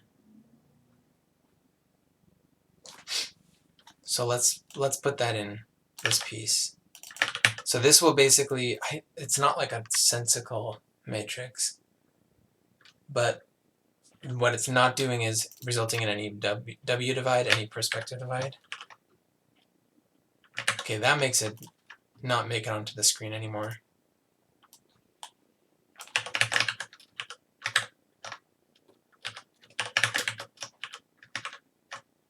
So it's scaling the z upward a little bit. Our z values are 0.5. Somehow, but this is, okay, but it's also subtracting 1. So this is resulting in, it's putting it before the near plane. So that's what the problem is. Yeah, so this row, what this row does is it scales, it centers z starting at z near and then scales it down so that 1 is at z far. But then it subtracts 1 so that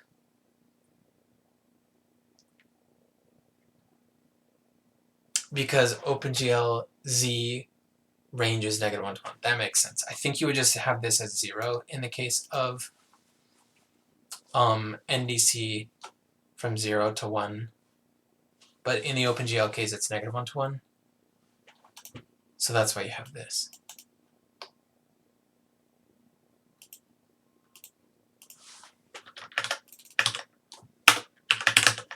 So our z is just out of range, I think. Which, I think that this would be correcting it. So let me check that I copied that one down quickly too. So the last column is 2 times z far times z near over z near minus z far. And that would be, what that does is, it's adding this to the z. So z is scaled into a 0 to 1 from z near to z far, and then subtracted 1, and then multiplied by, no, not multiplied by 2. It's from negative, it's in a range from -1 to 1 right now. And then it gets added to this value, which I think is just so that it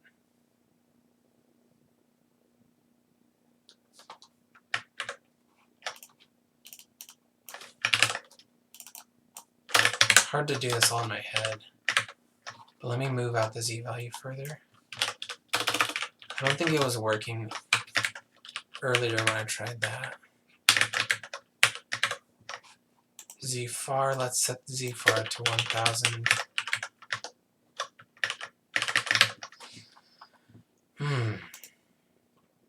Well, if I go back to this matrix, I know it's working.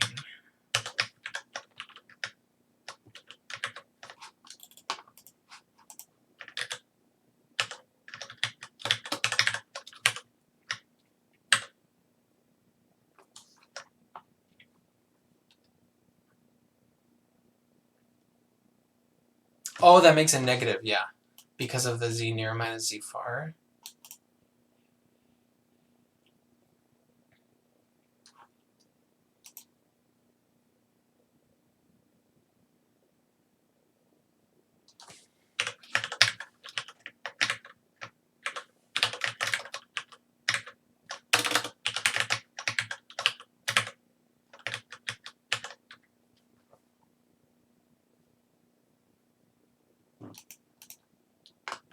Oh man.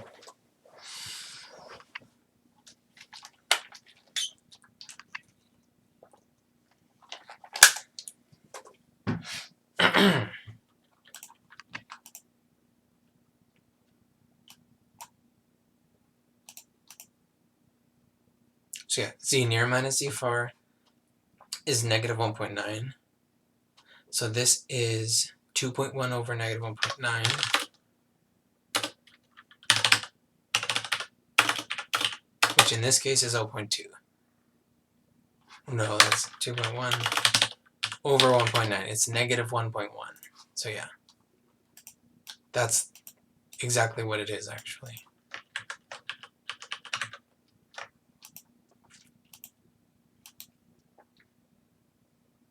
But on the other hand, we should have a 0 here and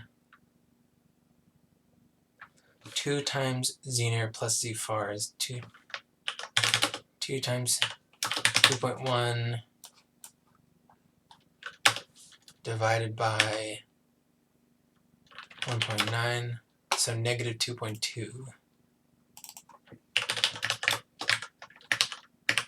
It's not fixing it.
So it sets w to this like scaled z value.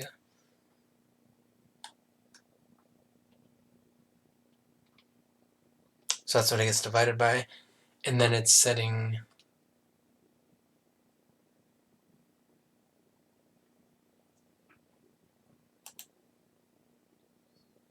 z to the value of it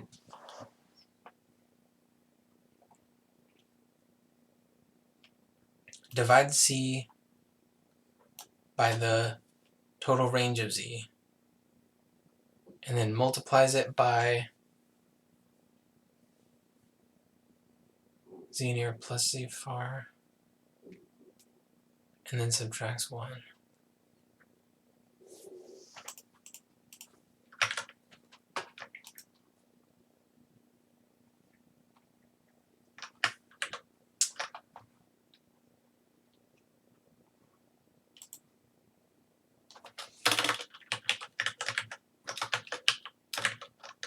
Let me see if I can like try different values and that puts it in range.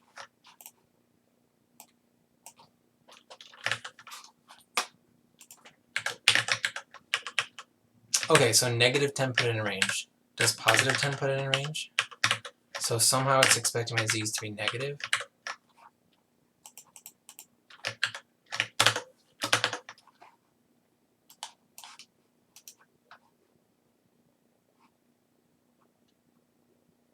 So yeah, z's should always be positive, so I have some sign off here.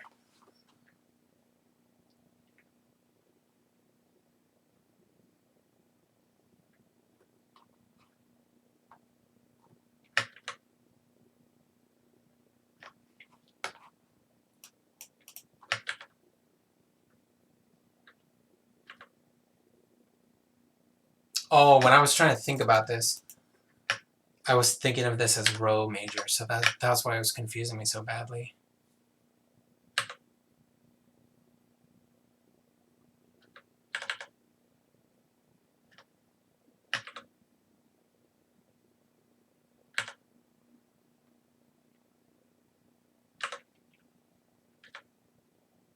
Okay, so in this case we have 2 times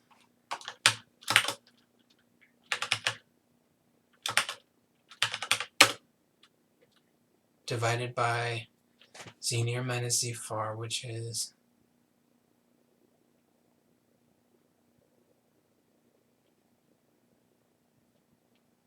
1.9.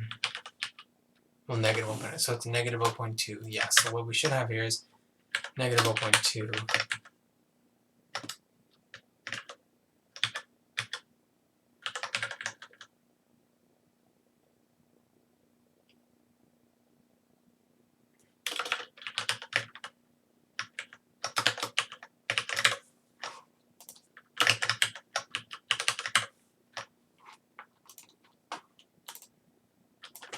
Let's bring this back into range.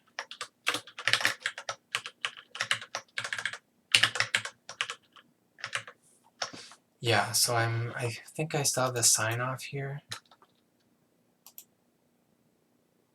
So this column, well, is actually the row that corresponds to z. Let's make these positive and just see what happens.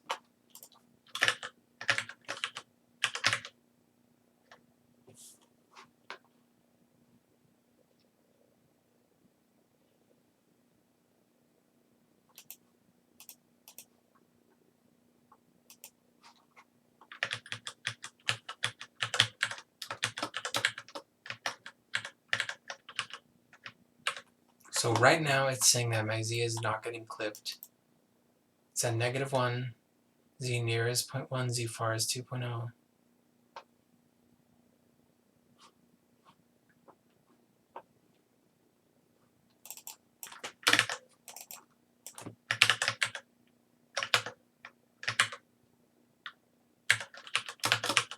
Okay, so I have it displaying with the GLU perspective matrix as is.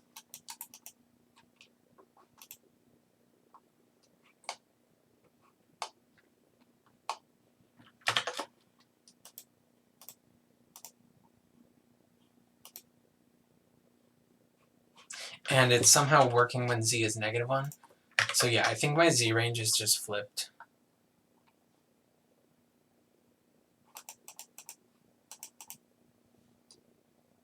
Which is weird.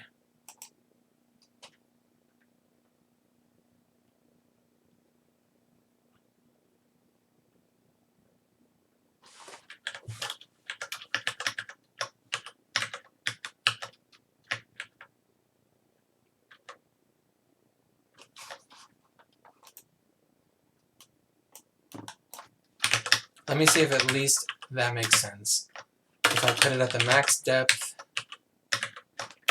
then it gets clipped out, so that makes sense. So yeah, it's literally just flipped, sorry. The z range is from negative 0.1 to negative 2.0. Yeah, and it's getting clipped, so like I can work with that.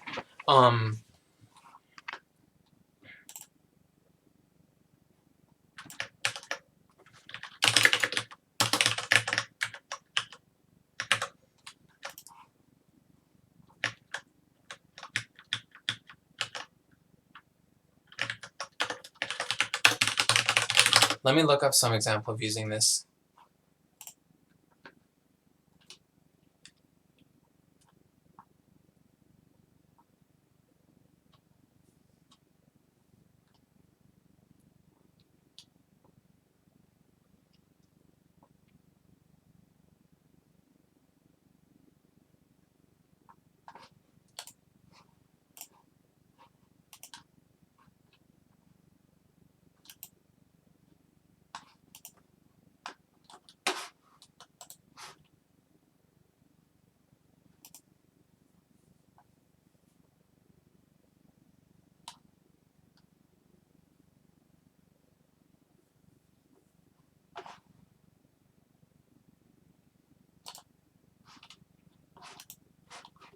Yeah, that's really confusing that I had to change the matrix.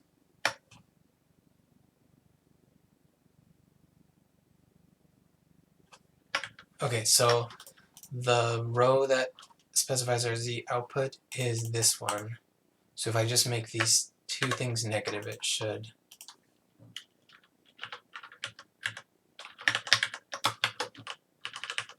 Why is that not working?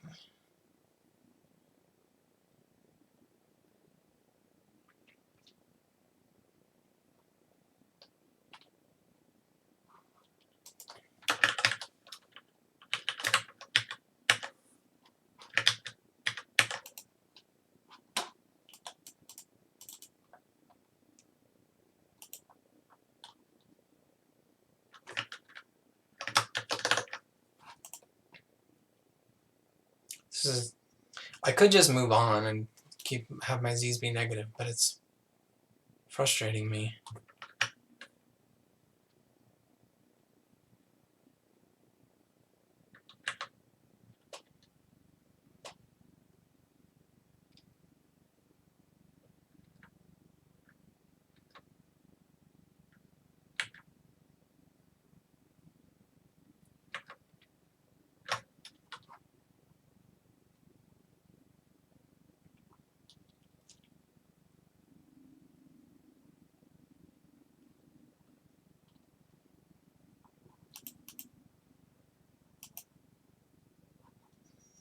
Okay, I'm just gonna see if I somehow have column and row major mixed up in my head, but it seemed to be doing the correct thing. Yeah, I had it correct. It's just flipping the z value.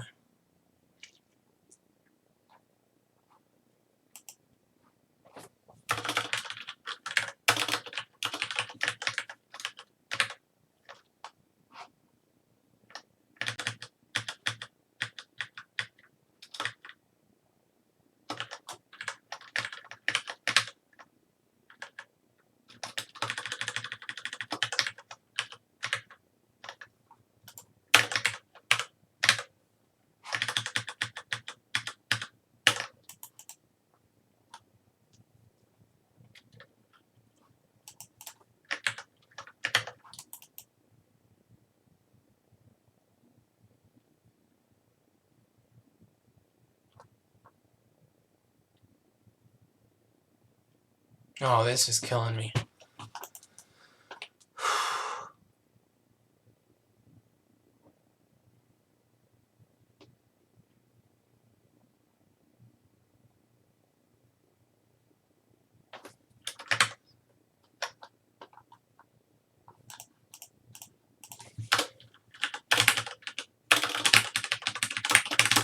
Let me just print it out and look at it.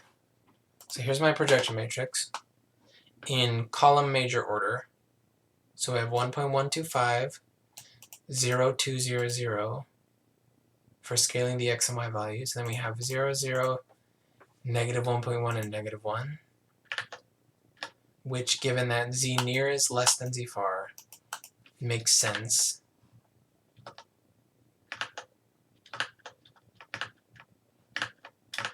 And then our final column is 0, 0, negative 1.20. Yeah, I'm pretty sure I have this all correct.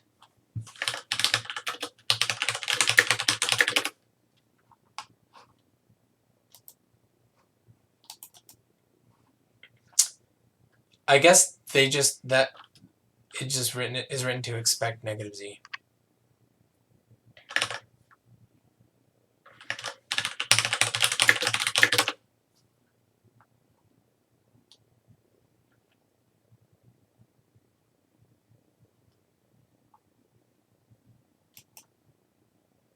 Oh yeah, positive z is toward the camera. I was just assuming that z was into the screen, because that's what... I guess if it's right-handed, that makes sense. Okay, I should just... Yeah, I understand now. I'm satisfied. Okay, let me set my z near to be 0.1 and my z far to be like 100. And then let's set my z to be...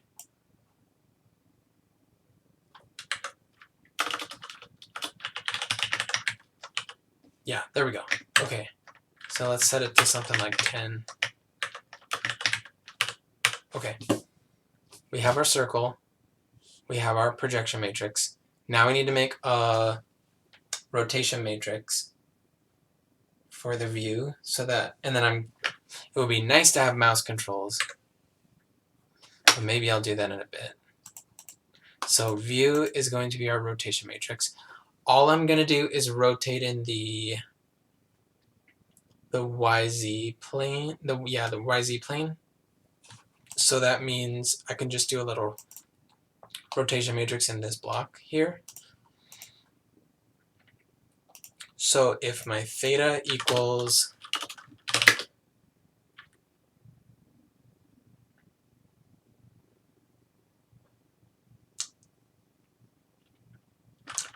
I actually can just switch around these coordinates for now. And I don't have to do an actual projection matrix. I can get the displacement map working first, and then I can do an actual camera. So, which will be harder anyway. So instead I'm going to make the y value be constant, and the z value be this. So that makes it disappear. I think that's because it's exactly horizontal. So now let's do like...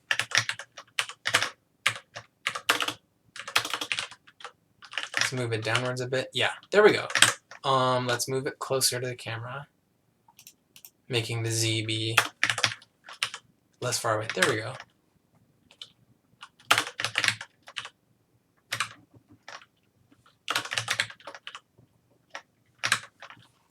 Let me just see what happens if I make like 256 rings instead of 16. Oh, I'm filling out the same size with them, so that's the thing.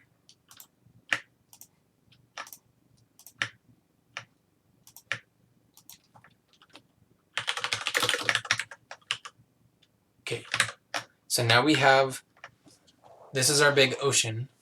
It's going off towards the horizon. We're sitting above it, and every pixel on it is the same color, so you can't really tell the shape of it, but it is flat right now.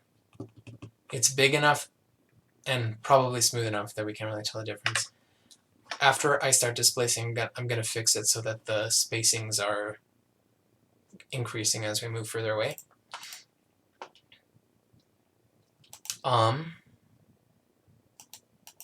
So now I'm going to add a color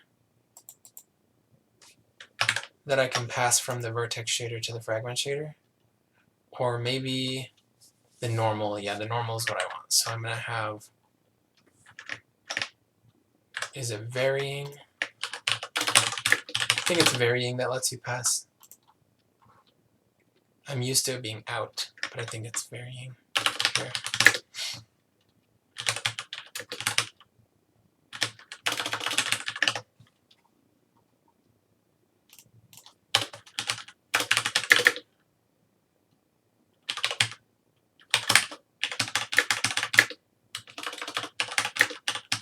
And let's just make them all be pointing upward. And then, so if you want to shade, just do like a basic, wait, maybe we should just have I'm gonna color it by the Z first.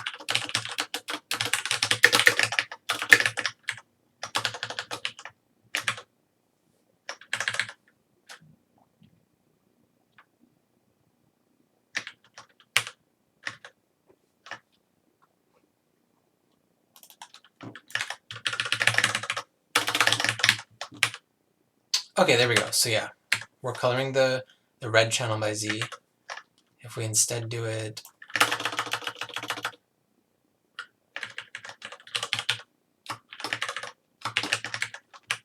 yeah, there we go. So now we have like a Z visualization here. So we know things are working at least. Just for fun, I'm gonna offset the Y value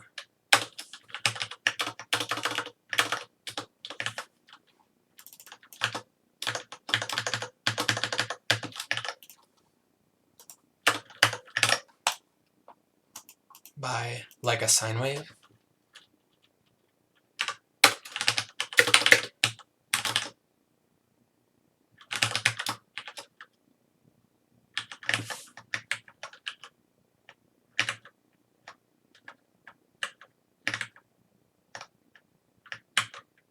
Can't modify attributes, so let's say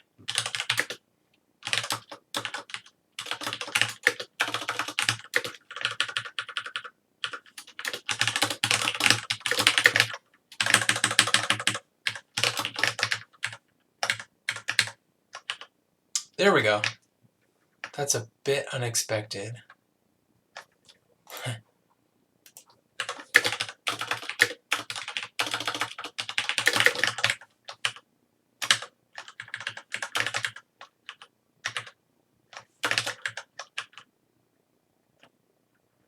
So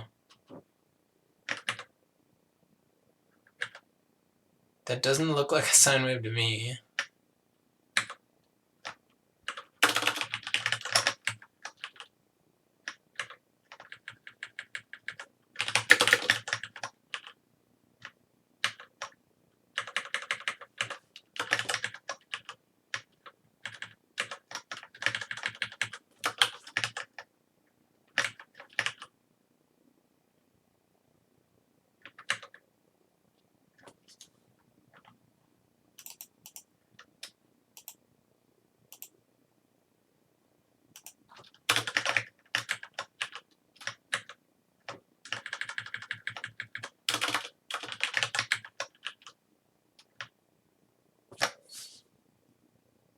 Having a hard time figuring out what exactly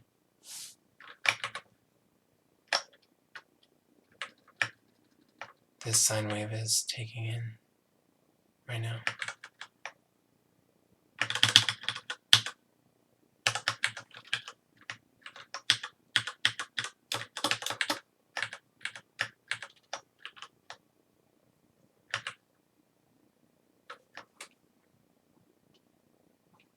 Yeah, so my initial Y values are like constant negative 0.5. So if I'm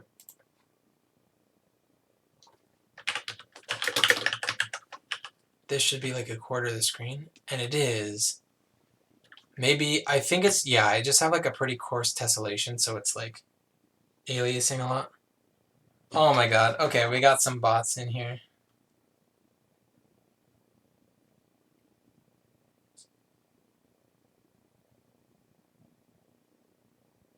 Alright, banning some users.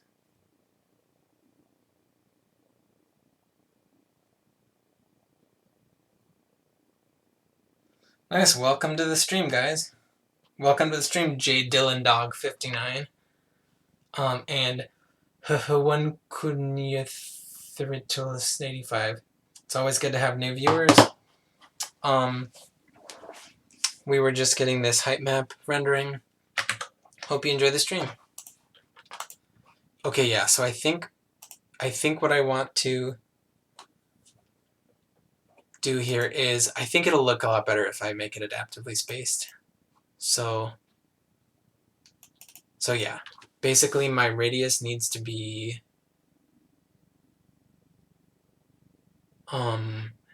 close by. It needs to be small. It needs to like exponentially increase.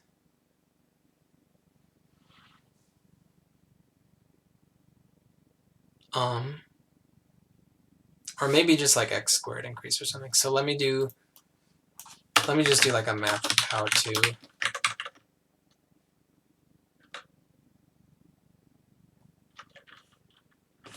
Okay, so let's just say radius equals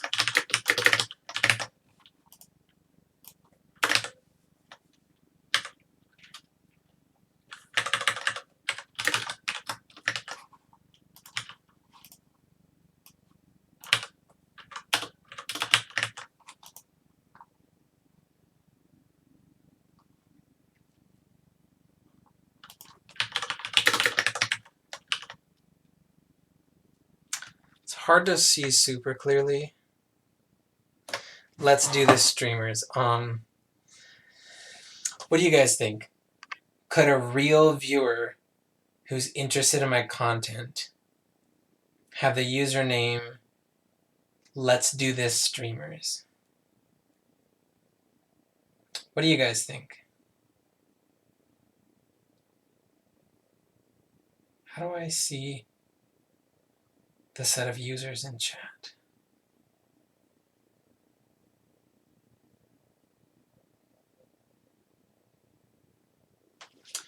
Let me go. Does OBS let me see? Yeah. Get affiliated now. Let's Do This Streamers and Quinfagagtils. I'm kind of doubting that those are real, but it's possible that at least one of the nonsense names is real. So I'm gonna exercise caution. I'll ban these guys afterwards. If you're real, send a message. If you haven't already sent a message, or if you don't know that I know you, I have a small enough number of viewers that I can do that. But like, obviously that doesn't scale. Anyway, I'll take care of that in a bit.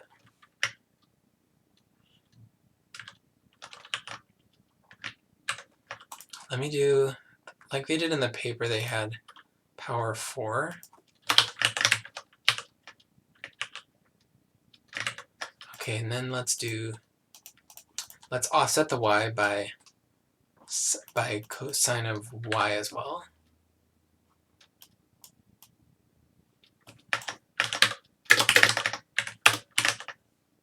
No, I think z is what I want. Okay. There we go. That looks pretty good.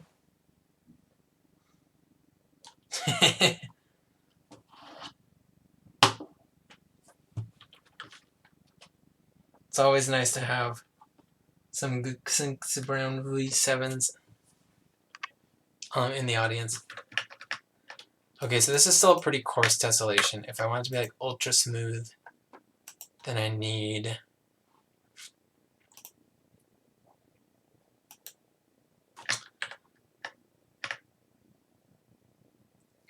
but it is pretty fine as we go out there. I need more power. I'm going mad with power. And then let's make this offset by more. That's so weird. That's like not what I would expect.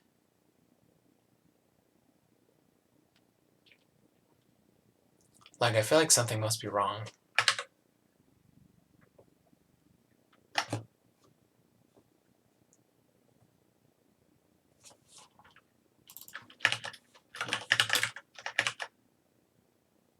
But then I do that and it seems fine to me. Okay, so I should do some like proper shading and camera rotation before I try to diagnose any more bugs. Because I'm kind of just guessing here whether it's okay. And like this seems plausible to me.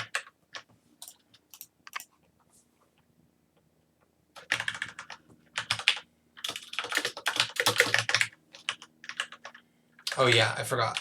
In JavaScript it doesn't matter, but in GLSL it does matter. whether you put the decimal point.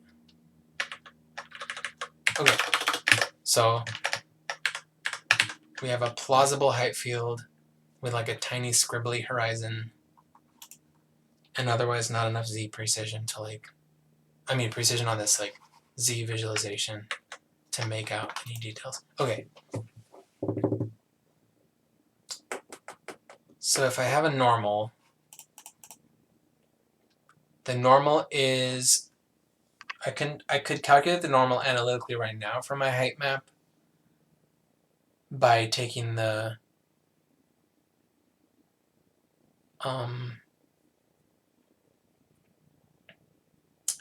gradient. Forgot how this works.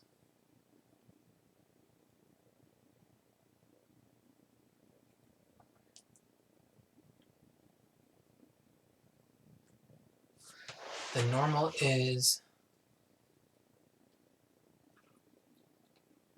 yeah, if the gradient's 0, the normal is up, and if the gradient's like this. So yeah, the normal is literally just Googling normal of a parametric surface.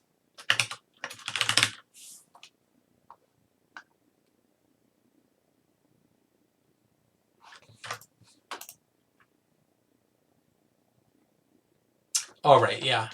You just take the derivative along the two axes and then cross them together and you get the normal. That makes sense. Okay.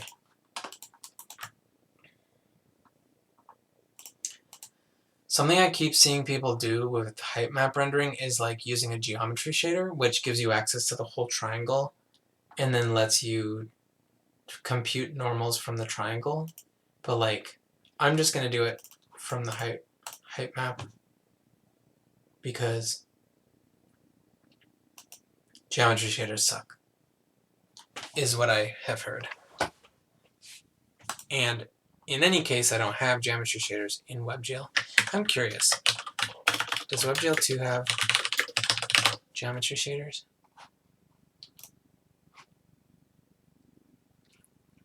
Okay, yeah, I didn't think so.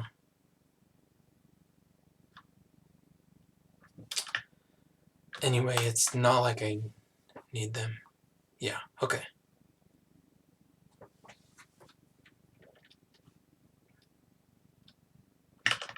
Anyway, what should I do next? I have a height field, it's tessellated, it's displaced, it's perspective projected. What I need now is, the things I want to do are, I want to have actual shading, I want to have ocean height field model thing, which means I need a time value uniform. I think for now I'm going to do a camera rotation thing. Or just like WASDA camera motion. Okay, so I'm going to do, I forgot how to do keyboard events in JavaScript. It's like add event listener.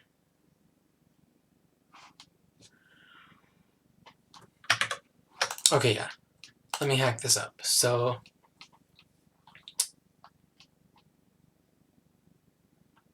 well, yeah, for now I'm not even redrawing every frame. So let me do a request animation frame. Okay, so I've created my buffers. Every frame I'm gonna call use program and then set up my matrices and then call draw elements. So function draw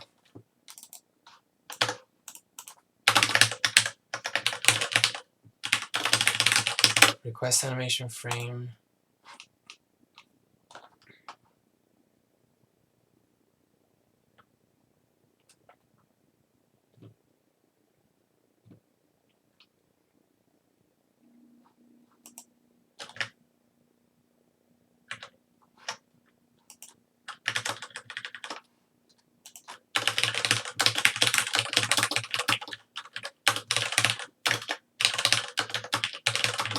Okay, so this should draw repeatedly now. Oh, and I'm not clearing, so that makes sense. Does it make sense? Yeah, it does, because, yeah, we're double buffering, so, like, we're not in the same buffer anymore. So that does make sense, I think. Okay, clearing every frame. So now I'm going to set up keyboard inputs. So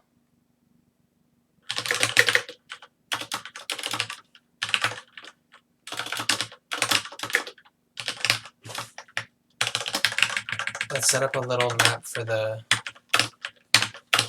WASD keys, and then on our canvas we're going to say canvas.add event list, and we'll set key down, key press, key up. Is key press like repeat events? Oh, it's no longer recommended.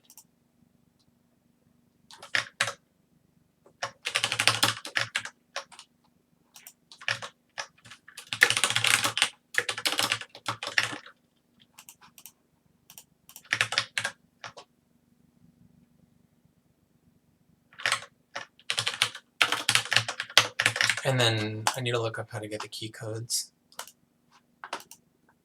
They just ask you for the letters, I think.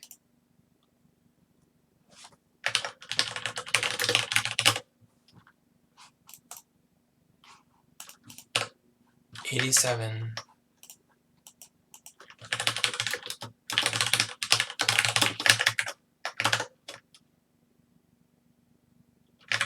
I should like actually handle this with a full key code map thing, but for now I'm just gonna hack it in. So 87 is W.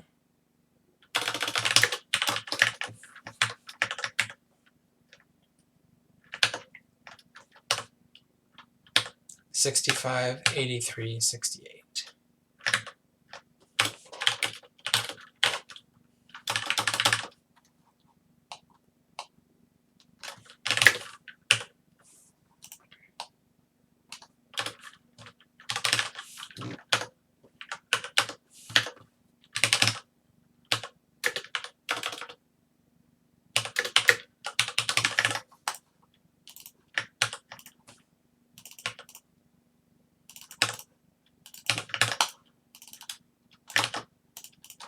And then I should return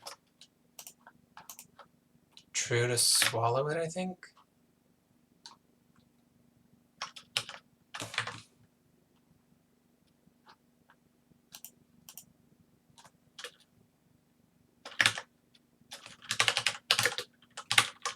Forgot how this works.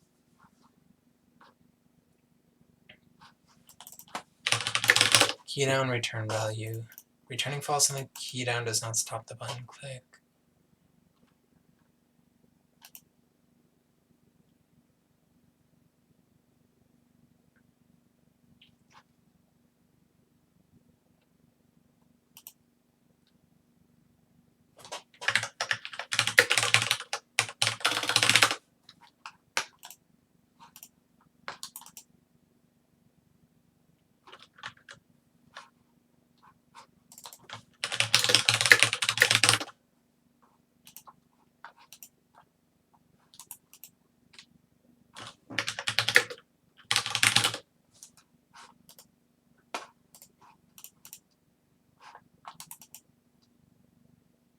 Oh yeah, so stop propagation is like, and prevent default, I think, are what I want.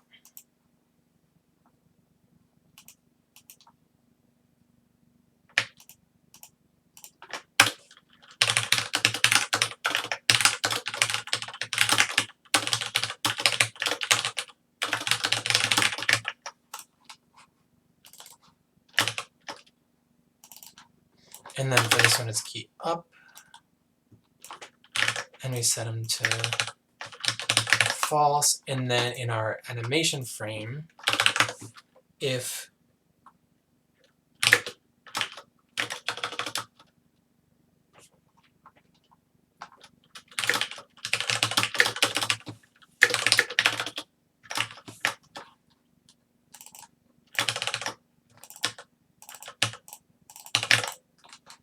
then we will move our position. Our position is... Okay, so here's where the thing that I'm doing with height map tessellation comes into play. So I don't actually want to move the camera. I just want to move the coordinates that I'm sampling the height field with.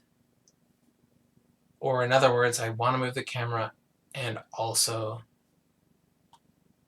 the ocean with it. So I'm just going to pass in like... So yeah, I guess that's important. I need to not multiply the view matrix by the ocean or something. I'll figure it out. For now, I'm just going to pass in like an offset uniform.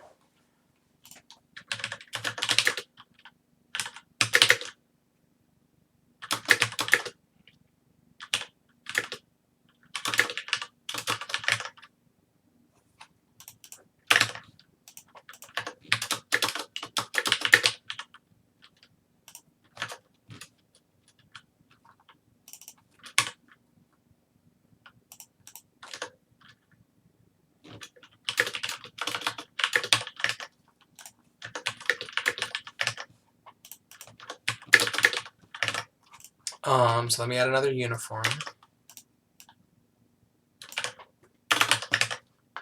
2FV, and then we have... Let me just actually do... No, yeah, let's do...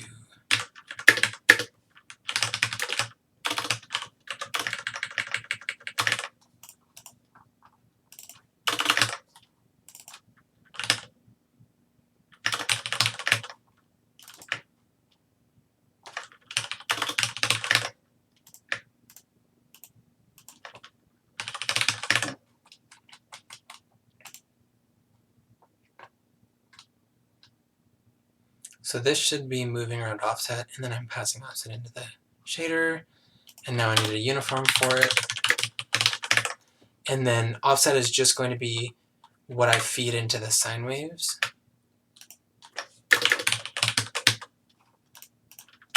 So let me see if that works. POS is not defined on line 201. Yeah, offset. There we go. Okay, so let's see if this works. It's not doing anything.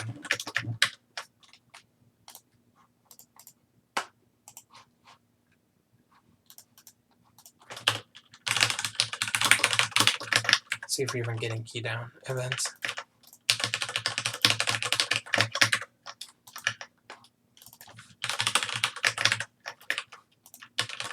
Oh, there we go. Okay.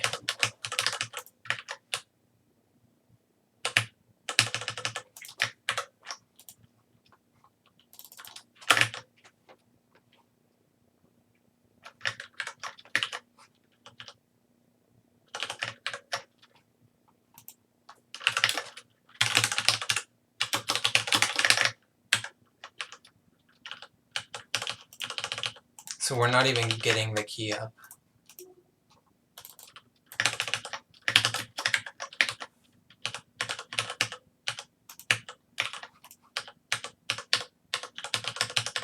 Yeah.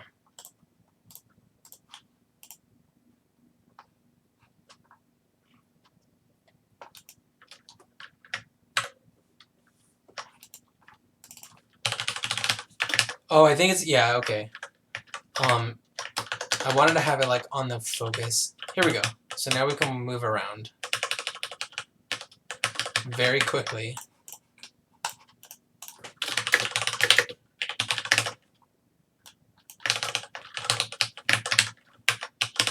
There we go. Nice. Something's kind of janky. Also, I should be flipping the sign of Y in the shader. Z minus Y. So here we go. Nice. So now you can like actually see stuff. Something glitchy is happening. It's hard to tell exactly what.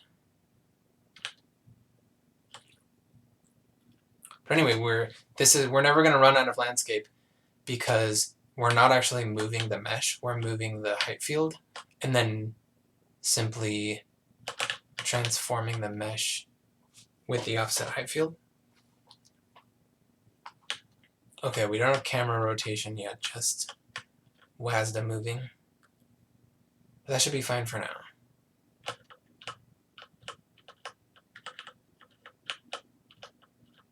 I'm wondering if it's really supposed to look like this, because it really looks janky when it goes through the clip plane.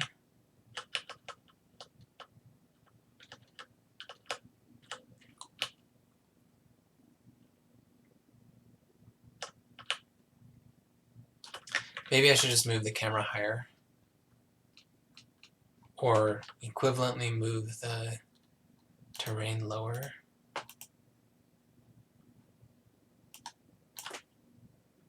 I think a fully negative 1.0 makes, but some of it's still going to overlap. Looks fine for now though, yeah. It's cool. I think it looks kind of cool. Okay.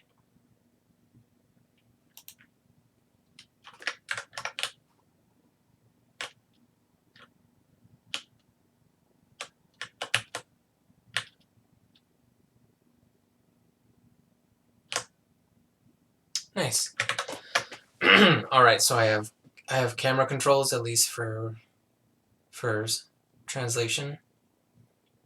So the next thing I need to do, before I actually do ocean positions, I want to do an actual shading. So that means my fragment shader needs to not be just the Z, and then I also need to have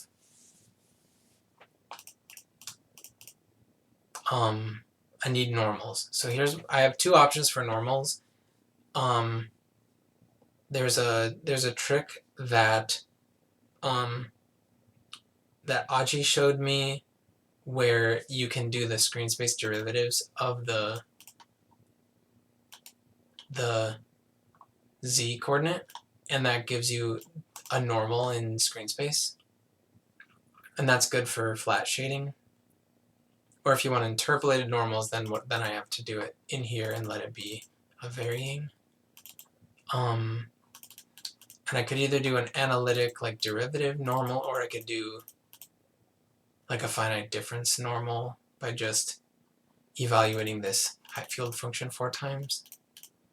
Either way, I'm gonna bust out the height field into a new function.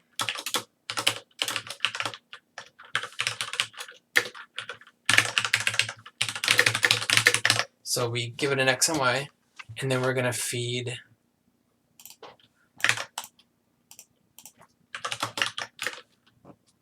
in position plus offset into that function.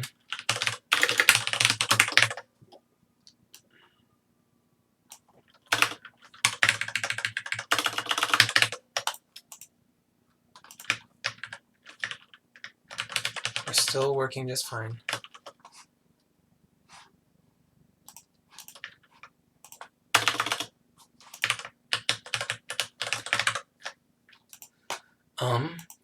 Since it's so simple, I'm just going to do a analytic normal.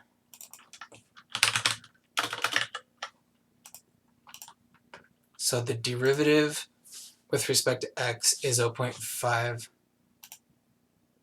cosine x times sine of y.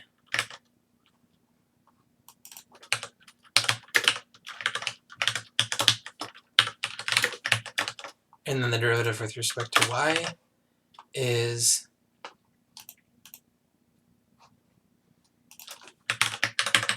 cosine of y. And then, so that gives me my two slopes. And so these two slopes give us like a vector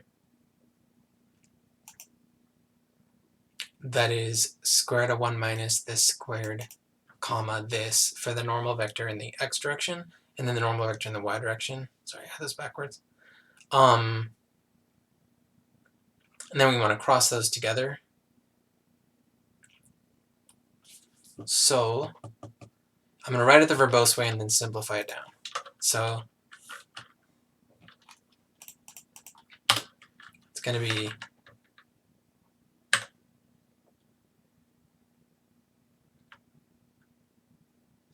yeah, they don't need to be normal, so I don't need to normalize them. I just need to, yeah, the vector is like 1 comma this and this comma 1. So ddx is the y value is this, the x value is 1. Oh no, I have this backwards.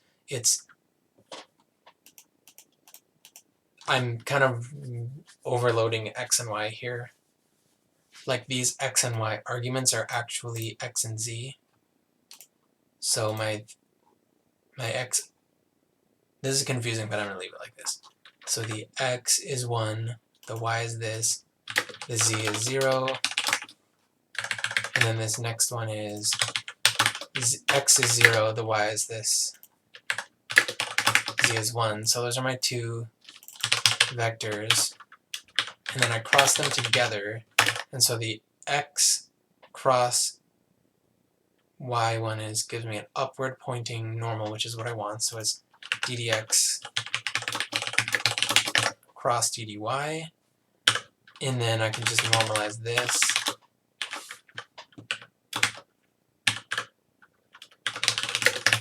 Normal equals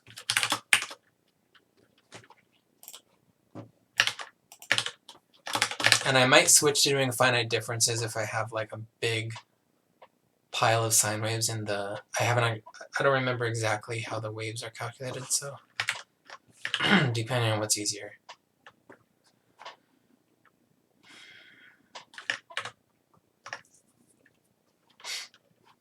Vec 3 normal. Oh yeah, this should return a vector 3. Okay, so here's our normal. And now we can try visualizing the normal.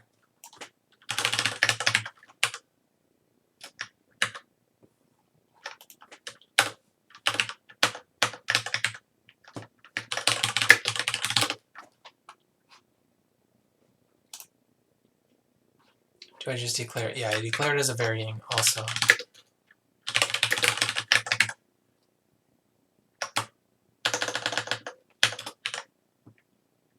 No precision specified for float. So I think I need to do like precision high p float to specify precision of interpolation.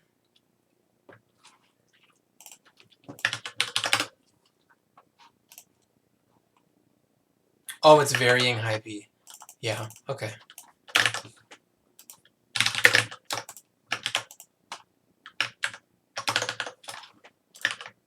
Do I need it on both places?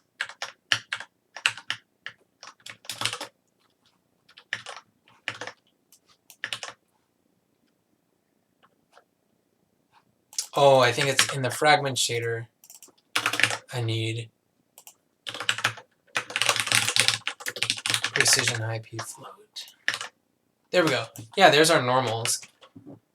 And as you go into the distance, you can see that they are kind of aliasy. And that's probably coming from the fact that I'm doing them analytically, and so that might actually be an argument in favor of using finite differences, because then they can be like over a wider screen area of the height field. So yeah.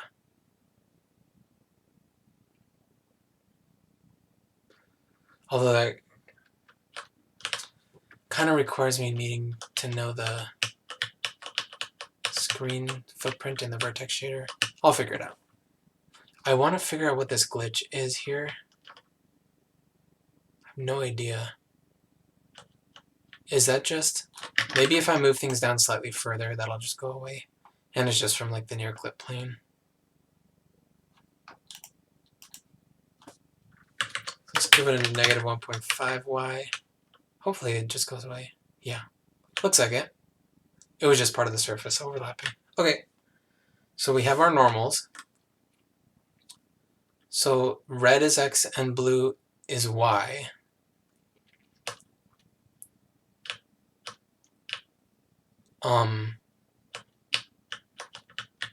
So I think we would be seeing green on the other side of these hills, but because they're facing towards us,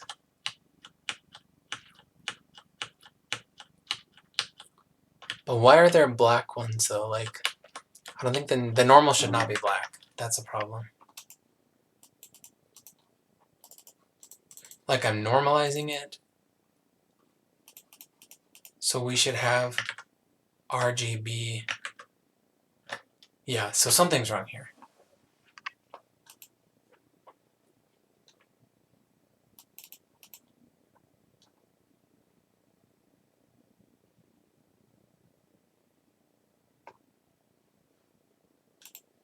Oh yeah, I was gonna multiply this out. So cross product of these. I don't feel like doing that right now. We're crossing XY and ZY. And we're getting a third vector and we normalize it. And then we're using it as the RG and B values.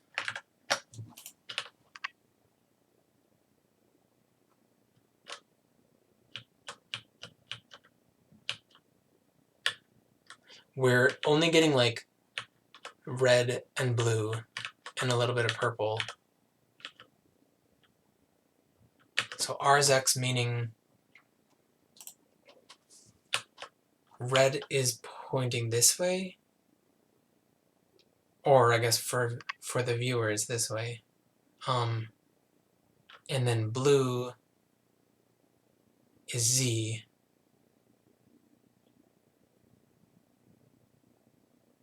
There should be a lot of green in these, like the kind of the default value should be 0, 1, 0. And it's not. So that's kind of wrong. Also, this glitch is still there. I'm kind of frustrated about that. I'll deal with it later. Okay, so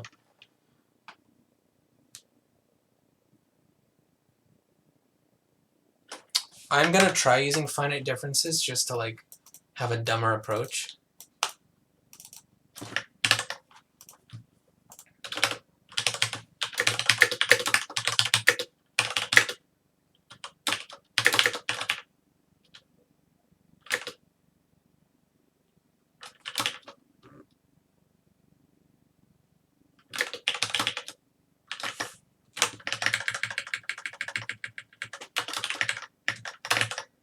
So as we increase x, and then we increase y, which in this case is actually z. Sorry for the confusion.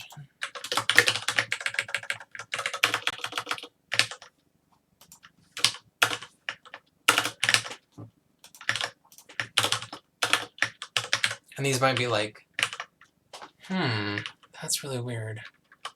So it's the same thing. Okay, let me look up normal of a parametric surface again.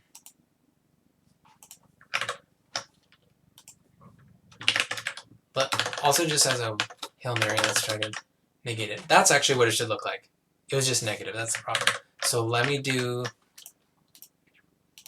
cross ddy ddx. Let me think why that makes sense. So ddy is z something, ddx. Oh, yeah. I need to get the current value and subtract from it.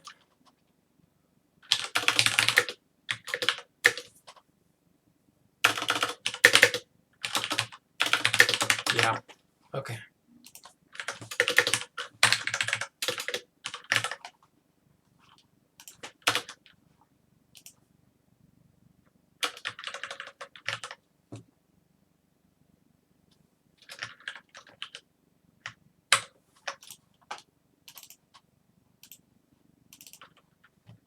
I'm going to name these x and z just so that it stops being so confusing.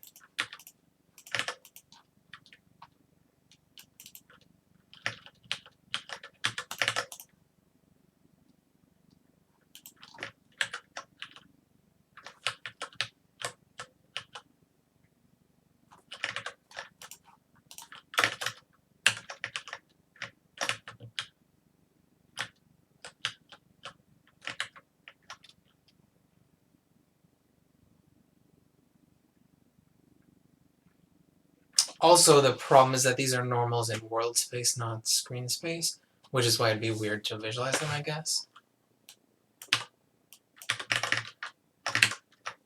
X cross z. This is a lot of red and a lot of blue, but not a lot of green.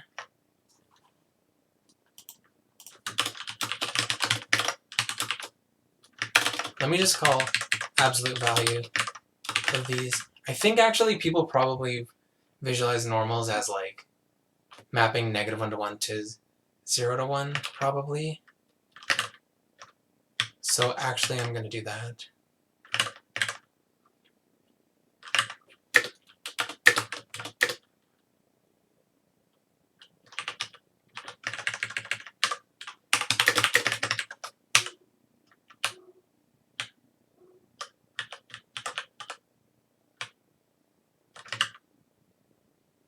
But yeah, in any case, these are not screen space normals.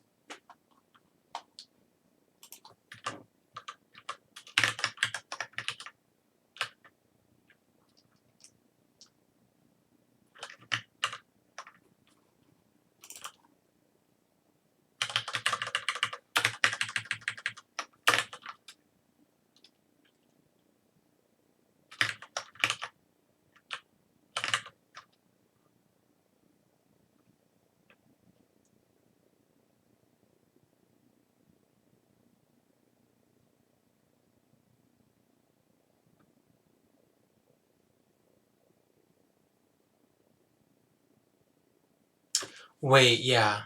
Crossing z with x.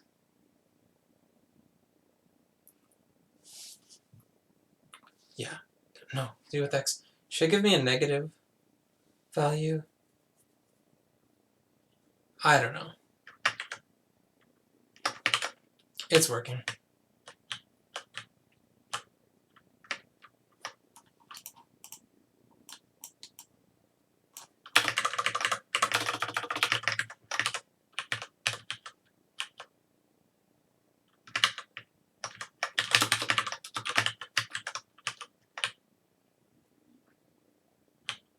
Okay, so I know I have normals. I'm not visualizing them in like a standard way, but I have normals, so I can do shading based on that. So next thing I should do just like a basic Lambertian just to like get it working. So if I just declare that sunlight is going straight down, -y, then I can dot my normal with sunlight. And in that case, it's just taking the negative y value. So negative normal dot y.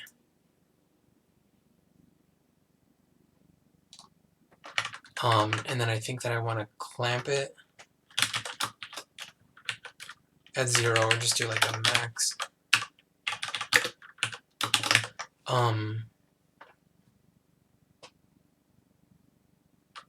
And that's dotting it with the sunlight vector. You know what? It should be positive, yeah. Because the sunlight vector is the vector to the sunlight.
Doesn't look how I wanted to, but it is nice, yeah.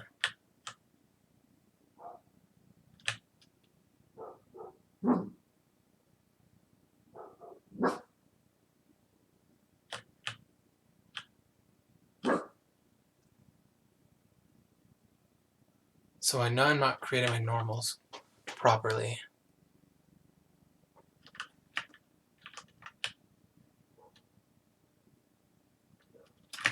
Okay, so what am I doing wrong?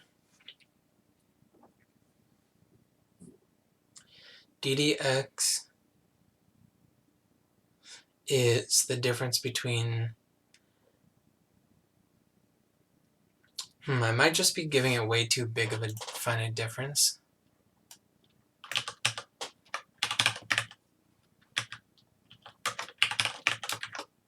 That doesn't seem like it would be the problem.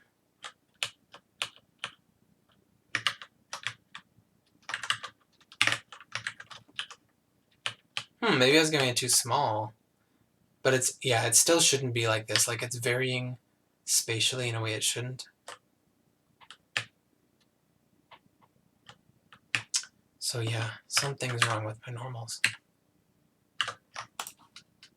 Let me stop printing out key codes. Okay.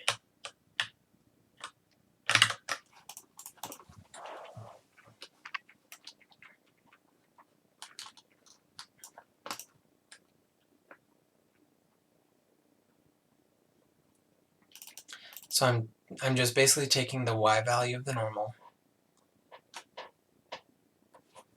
Let me try just negating it just to see. Okay, yeah. So at least my normals are pointing upwards.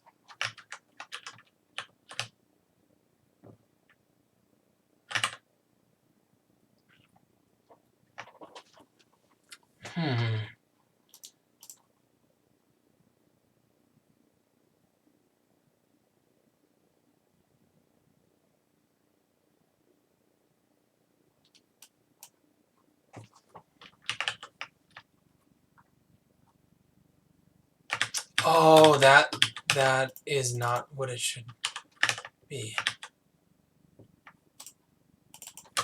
Duh. Just variable renaming mistake. Okay, so now it's hard to see because the sun is pointing down on everything, so everything is mostly the same hue, but it's, I mean, the same value, but it's what I expected. So now let me do like a different sun vector.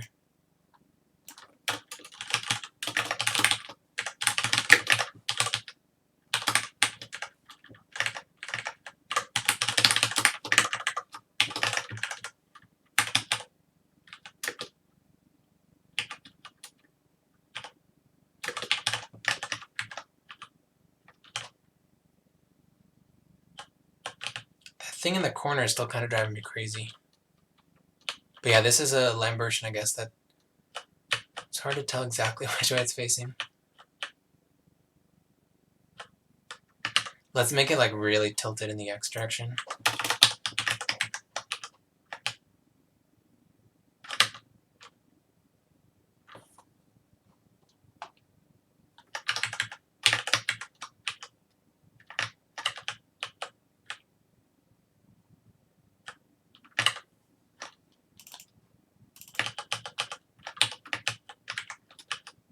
There we go, yeah. So I had earlier made my finite differences be like very wide, which meant it was effectively smoothing the normals quite a bit. So now we actually have normals that make sense. Let me reason about what my finite difference intervals actually should be. So like my x and z range are like really, like I said before, I should be tuning it to the screen size, like the normal, or really not, screen size isn't what I mean. It should be like the frequency content of the height field itself. And the height field is varying, no, not the height field, the vertex grid. So actually I should be varying my intervals as I move further out, I think. Probably doesn't matter that much because they're interpolated anyway, but so my x and z range are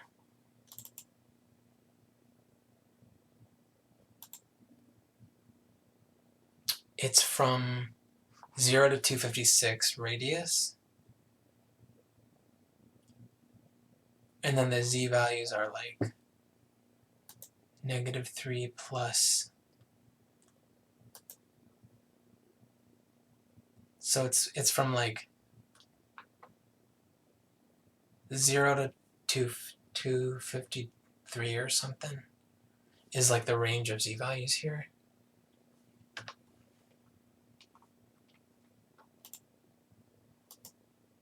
So yeah, I could probably stand to make these even slightly smaller. Like, let's see if 0.1 gives us a, yeah, that does.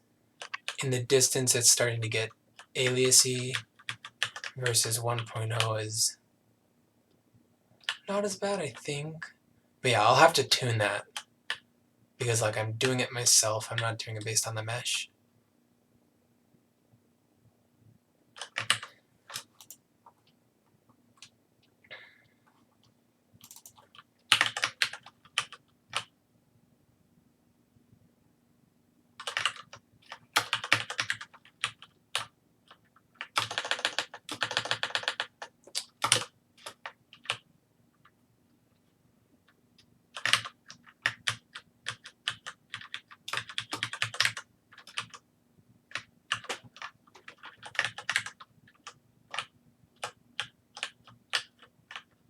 Oh yeah, so look, so you can see here because I changed it so that it's not adaptive anymore, it's a fixed world size grid.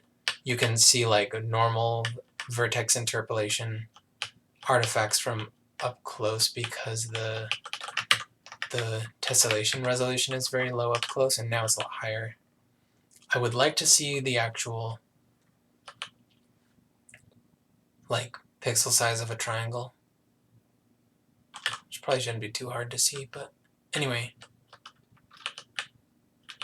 Honestly, what is that? I think it's just when I catch...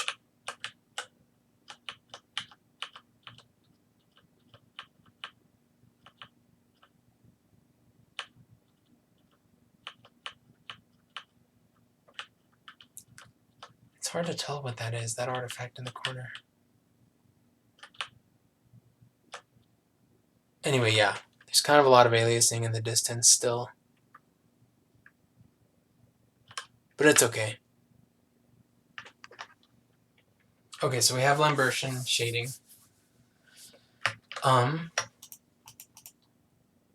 Let's make it ocean colored just for fun. I didn't bother to really learn how this works. Like, obviously, the ocean isn't like an opaque dielectric with an albedo of blue because it's transparent and the color comes from the scattering in it. So I'm not exactly sure what sensible thing to put, but let me just put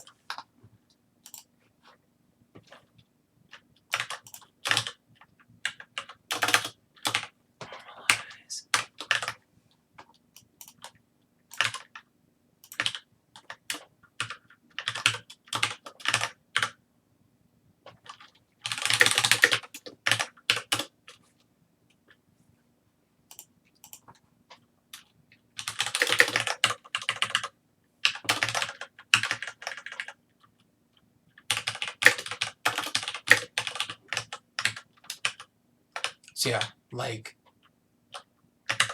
I bleed blue is obviously not the color of the ocean. Let's like add in some. Oh, not 5 and 7. I meant 0.7 and 0.5.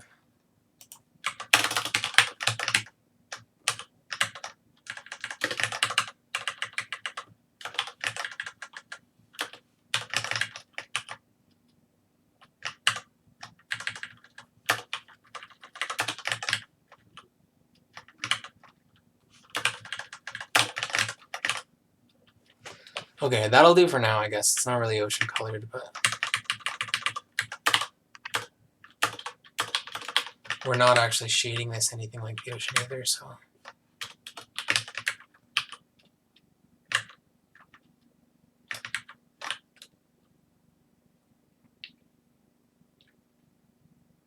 I'm curious if webgl supports frame buffer sRGB. I think there's, okay, so there's an extension for it. Yeah, I know. I'm not like pretending this is in any way what water is supposed to look like. Like I was saying, it's transparent and the blue color comes from the internal scattering, so like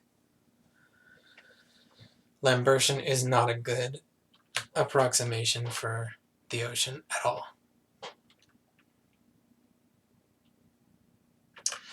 I think the optics are part of the Dessendorf paper, so I'm gonna see if I can understand what it's saying quickly. Okay, so like basic rendering equation. Constant blue, that's what I was thinking, yeah. And like maybe like a energy conserving blue plus reflections. I don't know about that because the scattering doesn't come from the same direction. So yeah, I think you're right. And if I'm gonna do reflections, I don't want to just do blend fun. That's for babies. I want to do GGX. So I pulled up GGX tutorial, so I'm just gonna copy paste in GGX BRDF.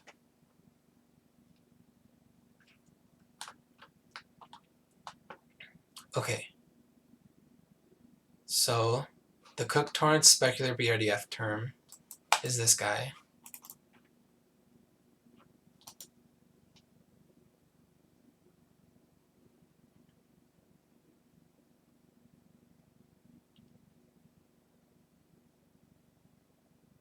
No roughness. Yeah, although I do, eventually it'd be cool to filter down the very distant waves as roughness, like basically as a way of filtering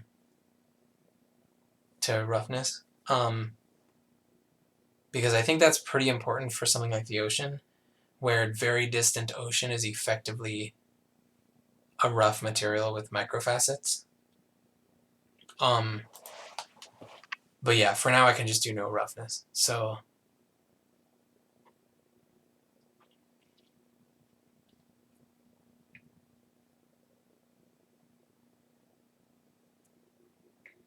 okay.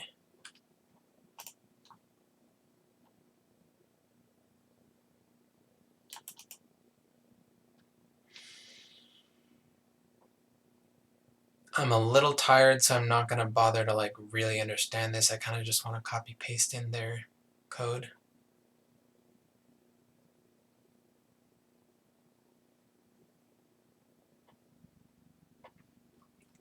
So we have a normal, you have a view vector. Yeah, I should pass in the world position so that I can use it in shading. So let's add a new varying.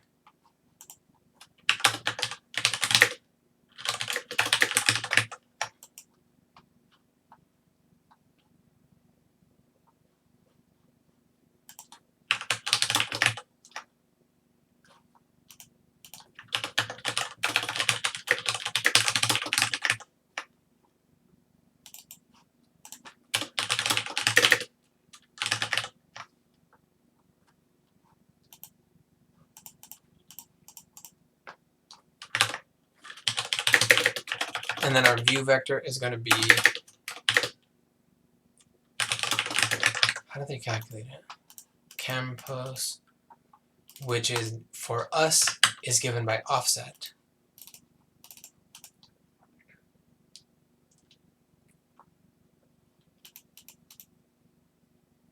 Plus a height. But the camera height is 0, so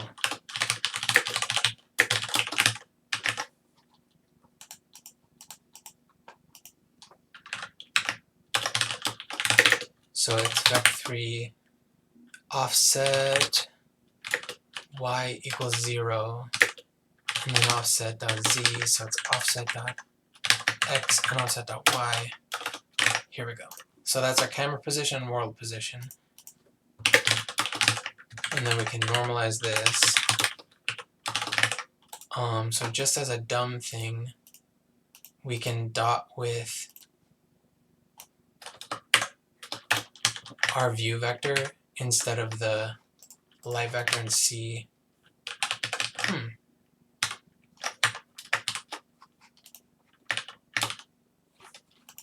Okay, time post undeclared identifier.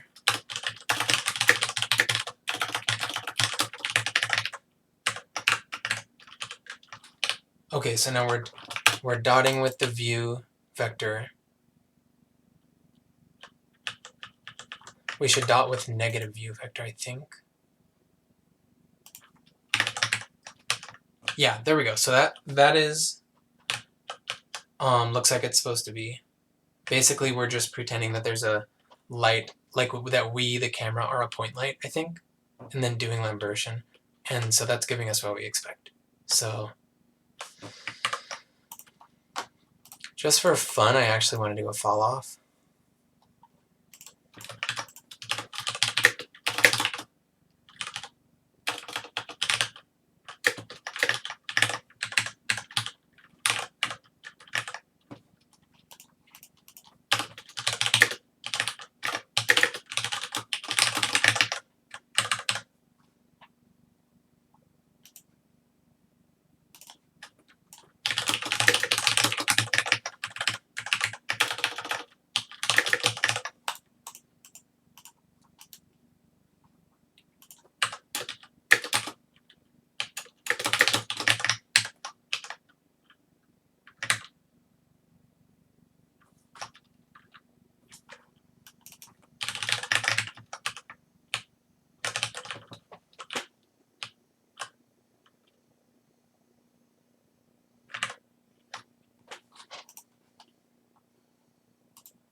There we go. So yeah, now we have like a inverse squared fall off. And we are a point light. That's not working correctly. Because the point light is not matching where we are.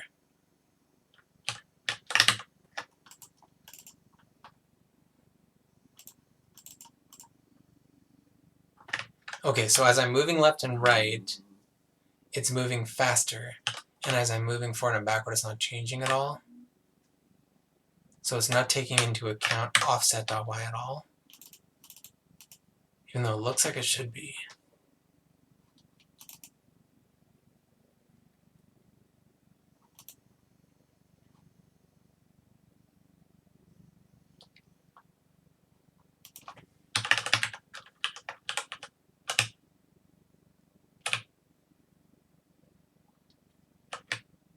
Okay, so it's moving with us, but at the wrong speed. Why is that?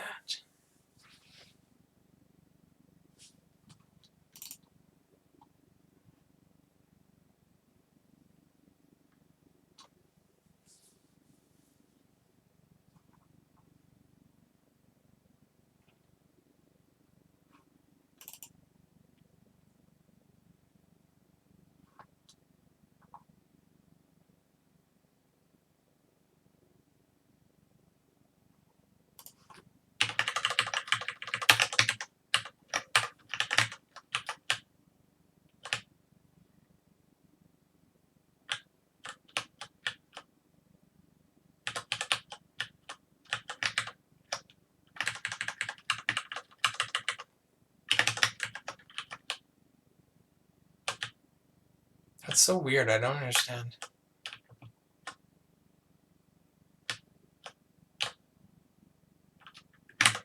Okay, so offset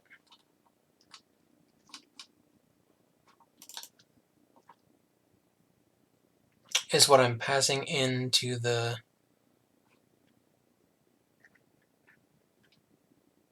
the parametric, the height field.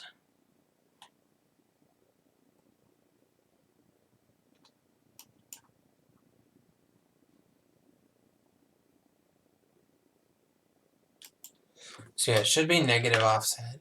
That does make sense.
Okay, so as the camera moves x and z, as x goes negative,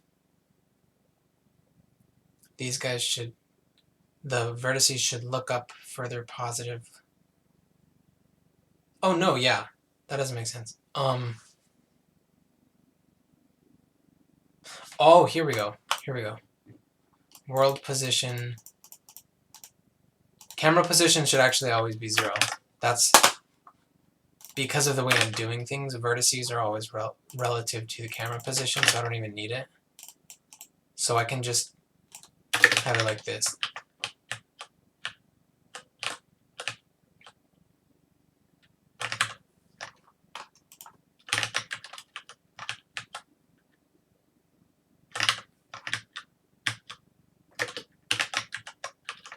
There we go. Now we're a point light. Makes sense. That's what I wanted. It's like saturating the colors in a gross way, so I'm going to turn it down a bit. Although the solution would be tone mapping, which I am not to the point of handling yet.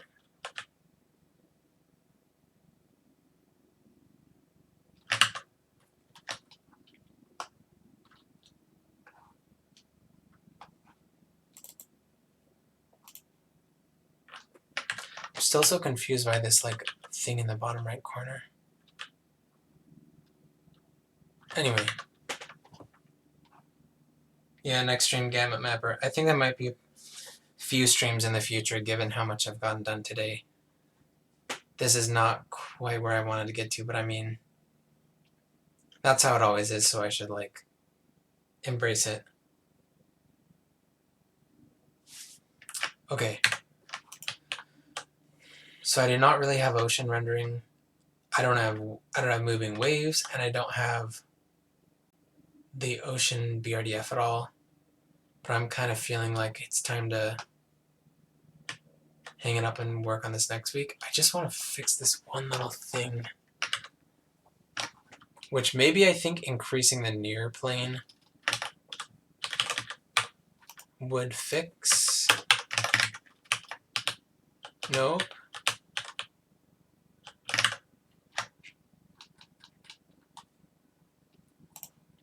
I like having this whole thing in one file though.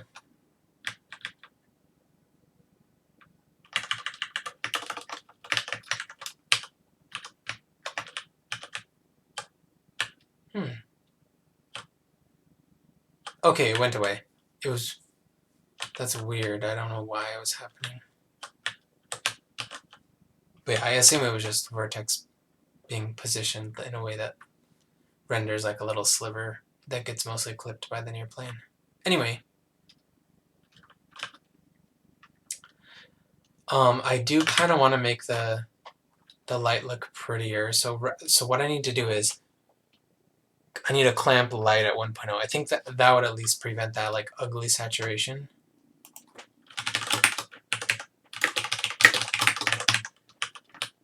Yeah, there we go. And then we can make the... Maybe I can do...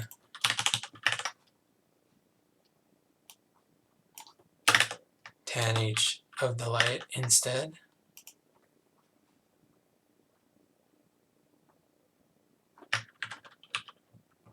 There's no tan H. GLSO, what are you doing? Give me a tan H.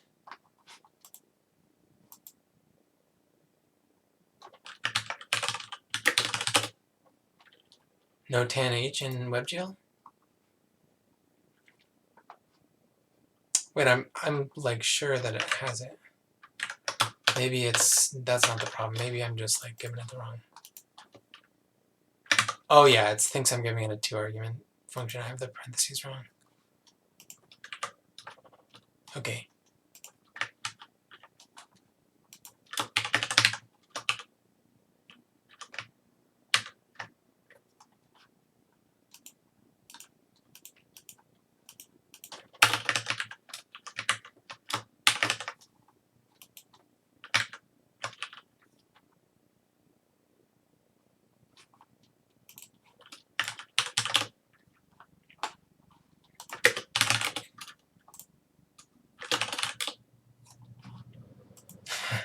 Wow, they really have a OpenGL search on DuckDuckGo.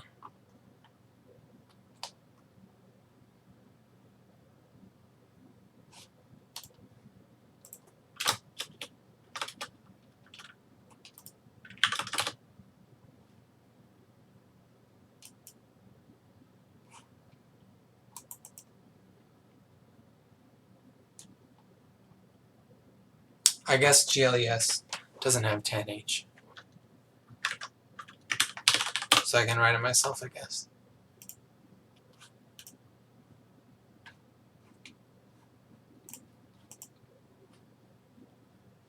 E to the 2x minus 1 over e to the 2x plus 1.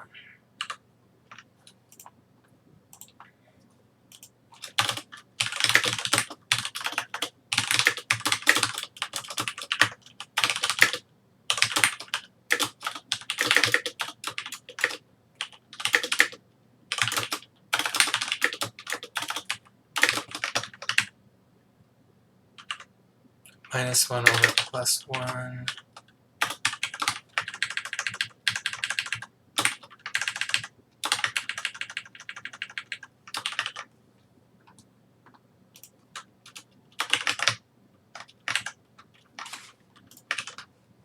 Okay, there's my tan H.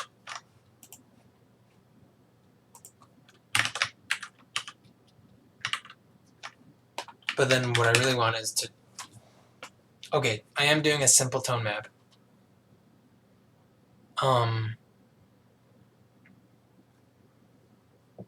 What is a good way to make this like saturate towards white? Let me first try just calling tan H on the vector, the color vector itself. Obviously not the right thing to do, but I'm gonna see how it looks.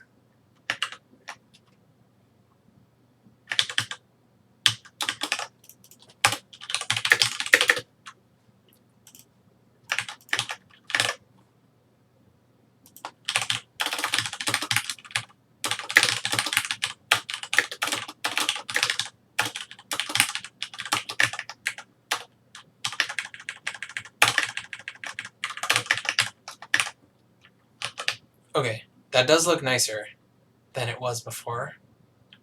It's still wrong, but like, you know. Desaturate XYZ. I'll figure that out sometime later. Okay, so yeah, I'll just tone this down so it doesn't do that like cyan saturation thing. Or it's starting to in the corner.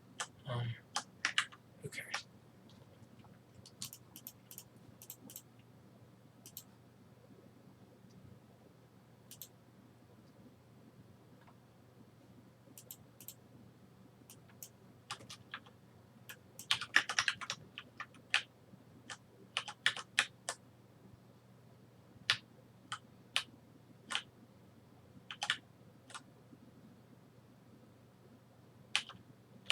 Okay, maybe one last thing I need to do is just add a t value that modulates the waves. So it's not going to be a proper ocean at all, but I'm going to...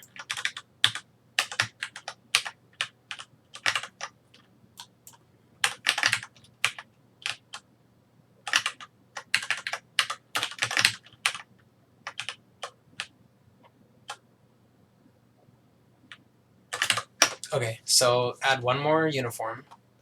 Uniform float t, and then when I set that uniform, it's going to be uniform 1f t, get uniform location t, var t equals 0. I am supposed to account for different frame rates in request animation frame, but I don't care for now. I'm just gonna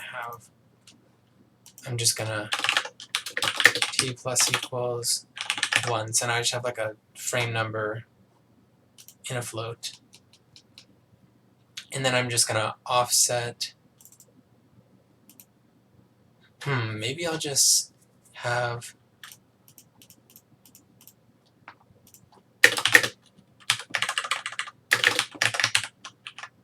Okay, that's very fast. I should have seen that coming. T plus equals...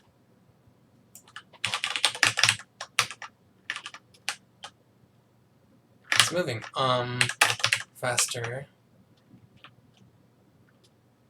Let's make it go kind of independently on the two waves, because right now they're like... Okay, so 2 times t on the x, so that'll make them like move maybe like 5 and 7, so they're prime.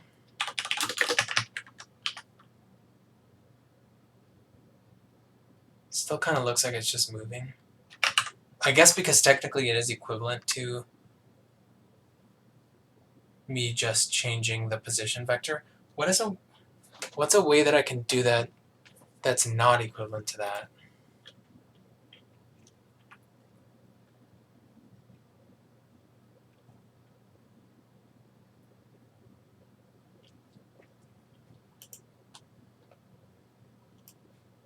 Let me do 2 octaves here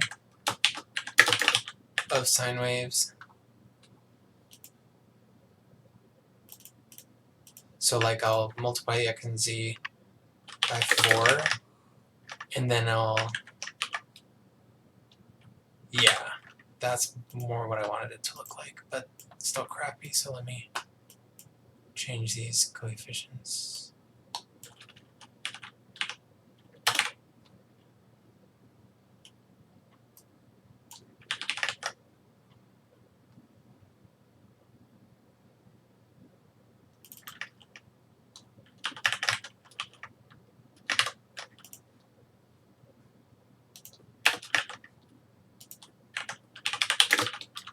Let's make the octave smaller. There we go.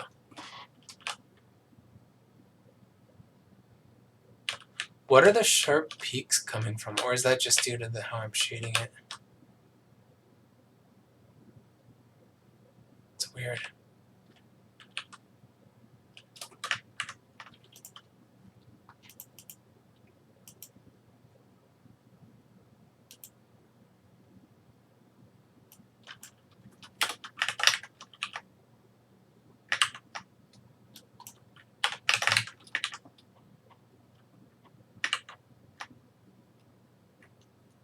Okay, one last thing. I'm actually gonna convert this to gamma myself because I don't want to bother figuring out how to use webgl extensions.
Well, that looks worse than before.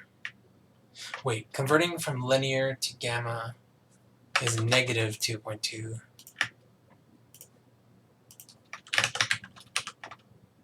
Well, that's not what I wanted. Yeah, 1 over 2.2. Okay, thank you. Alright, well that looks a lot better already.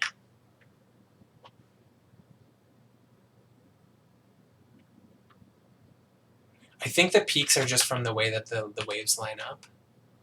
Looks kind of cool. Does not look like an ocean, but that's okay.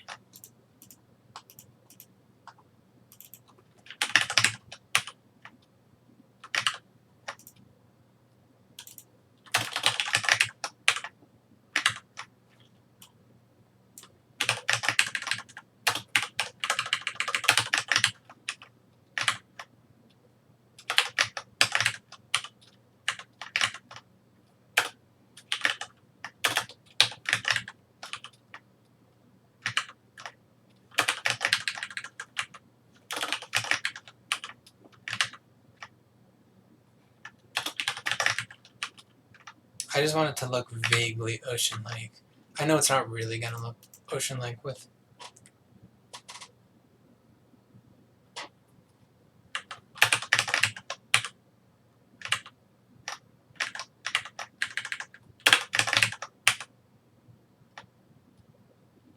Yeah, like the deep color of the ocean comes from the way that it's like a constant scattering color from internally plus the reflections, and then I'm just not going to get that with this. And I'm clipping the channels separately, so I still am not saturating to white.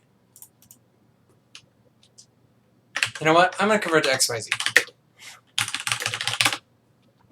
Getting very sidetracked here, but I've given up on having like a complete ocean thing for today, so I want a pretty sine wave height field instead. So I might as well like do it right. Okay, how do I convert sRGB? Wait, no, it's not sRGB. It's linear sRGB. I don't know what the name of that is. Here is a Haskell. Guys really be putting a Haskell implementation of the CIE XYZ conversion matrix on Wikipedia. Oh, and then it's not just a C, it's the semi-functional style implementation in C.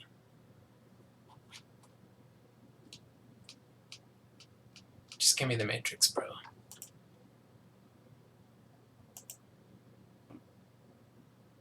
Okay. So you get XYZ like this. Let me just type that in. Unlike in JavaScript, GLSL has matrices already for me, so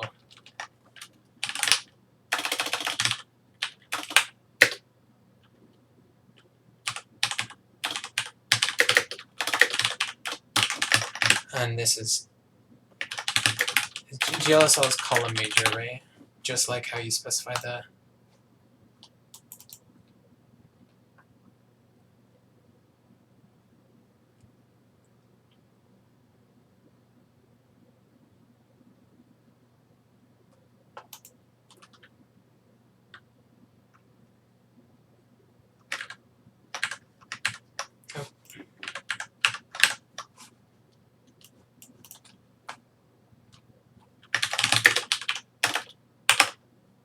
Oh, thank you. Yeah.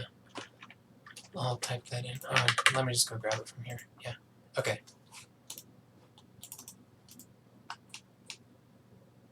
Oh, yeah, this guy's based. Didn't he have the color mixing stuff, or is that a different site? I can't remember.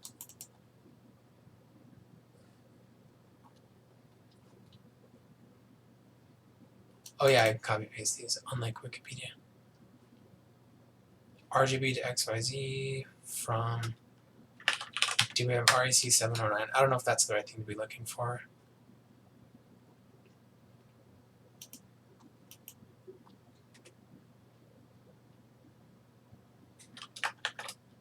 Okay, I'm just going to use this.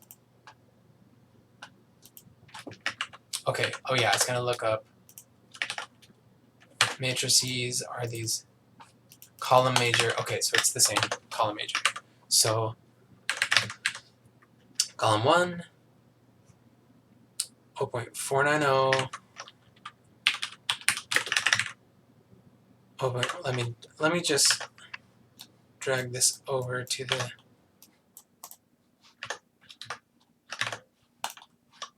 same thing so I can look while I do it.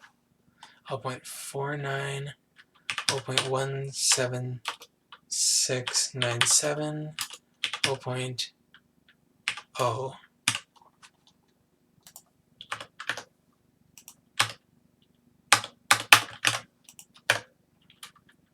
0.31, 0.8124, 0.01, and final column 0.2.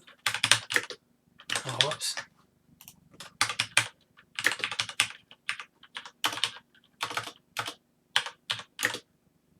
0.99.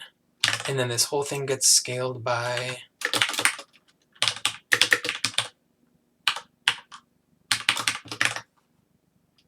and then the reverse is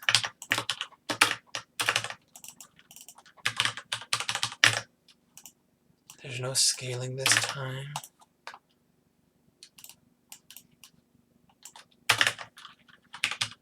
-0.41847, -0.091169, -0.09209,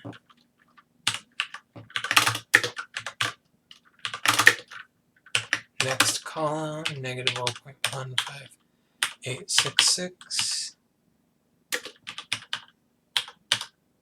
I could be copy pasting these, but I'm already almost done, so. Wait, I'm doing these in the wrong order. -0.15, 0.25243, -0.025498.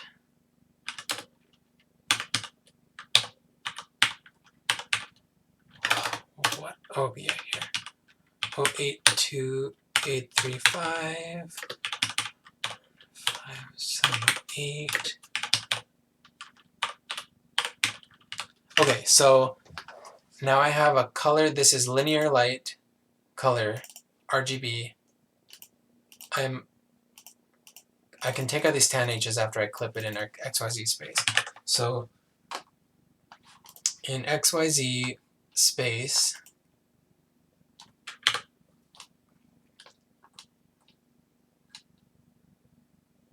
what clipping do I want to apply? Sintel, what is it that you do?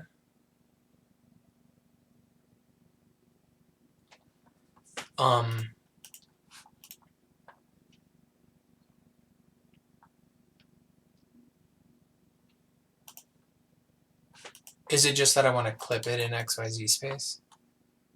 Oh, okay, I'll tan H it in XYZ. I'm sure that's still not what I want. Like, I actually probably want to do tan H in LMS space, but I'll just do it for now.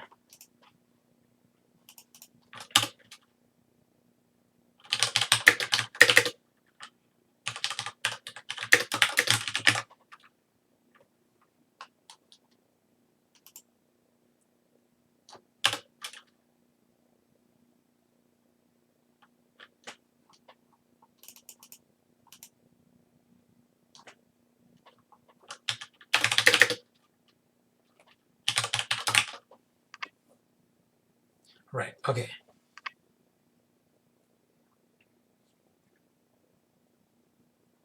So why is like roughly luminance in XYZ?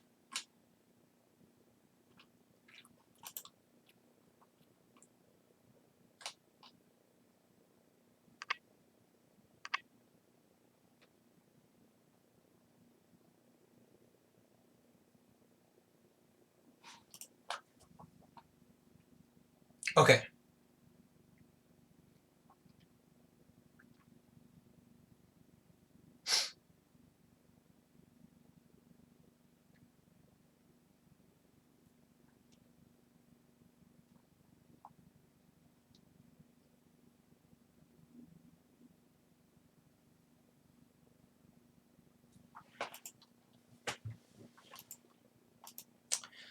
I'm lost now. So I want to clip Y, or like saturate Y.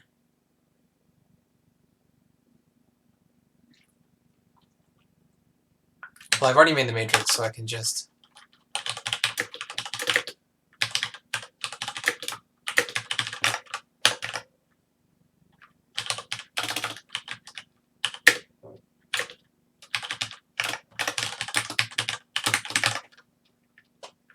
so if I just saturate the Y and then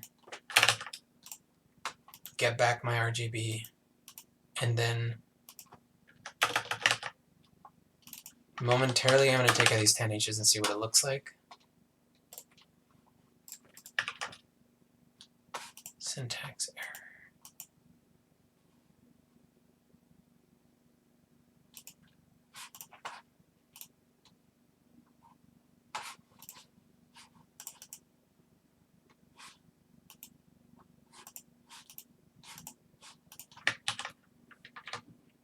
It's line 15.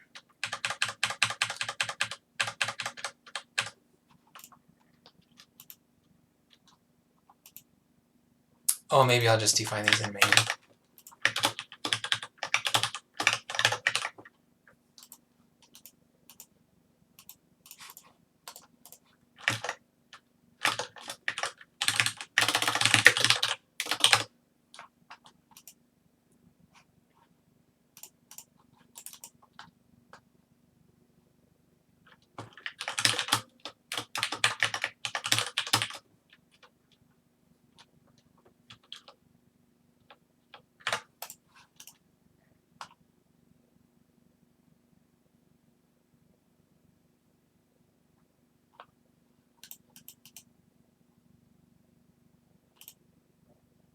Why am I so confused? Oh, maybe it just doesn't like the column.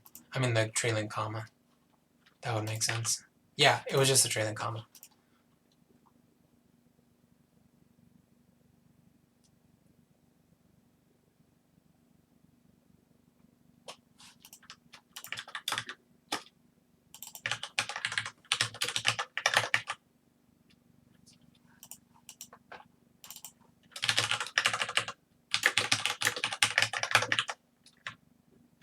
Okay, so it didn't really do much because I'm not actually...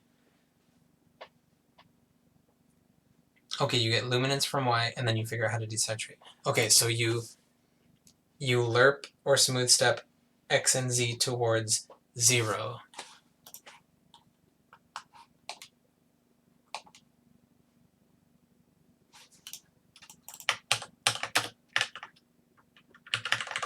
Yeah, that makes sense.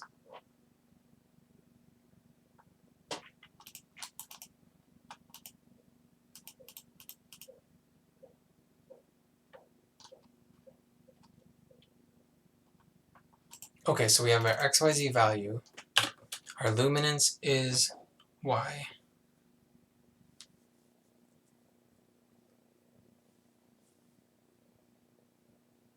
Our 0, X and Z, what is the like desaturated point?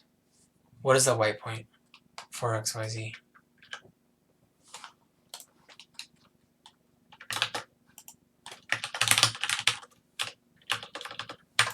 I guess D50 is what I should do. Okay, white point is...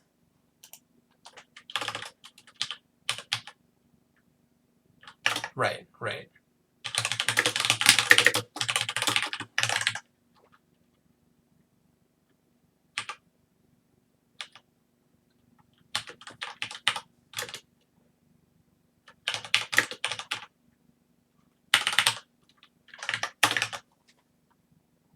Okay. So, multiply this by Y.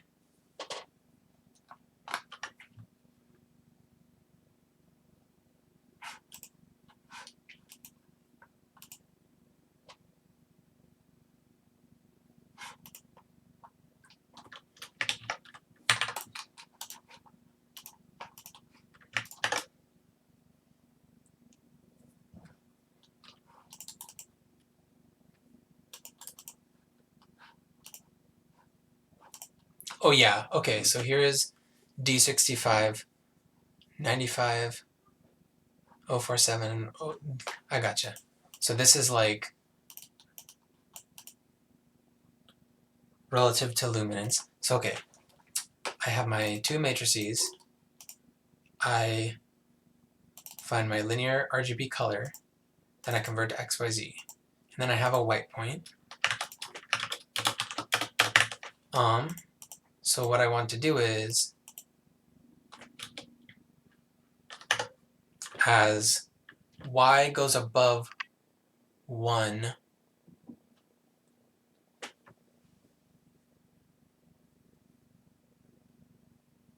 oh yeah, good call. Okay, so let me try that. Y times white point.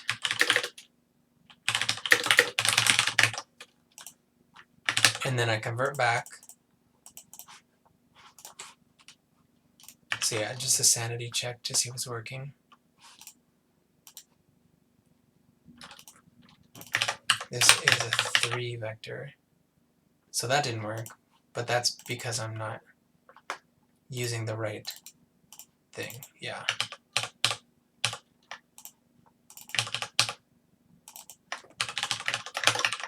There we go. Yeah, so that's like a luminance image. That's cool. I'm actually still getting these hue shifts because I'm not clamping luminance.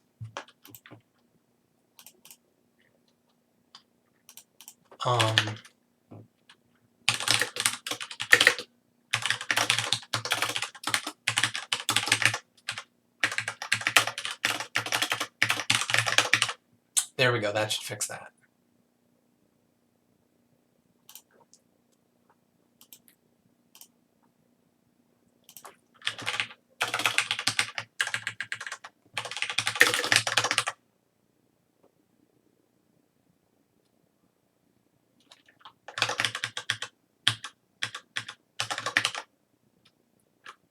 Okay.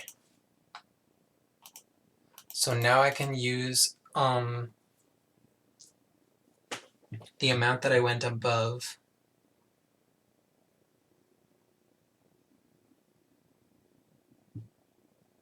1.0 luminance as my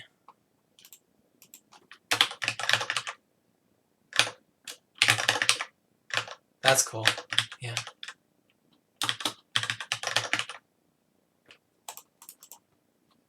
As my fade to white thing.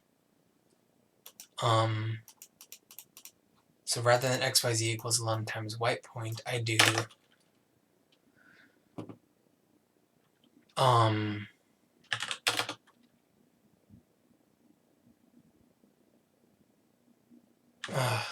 am I gonna do this?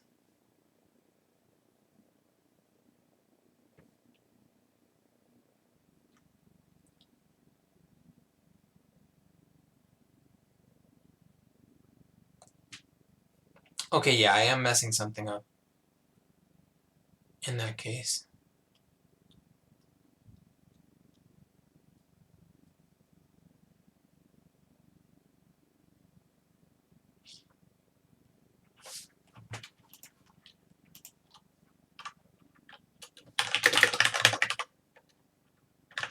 Oh, am I still multiplying by blue when I convert back? Or something stupid like that?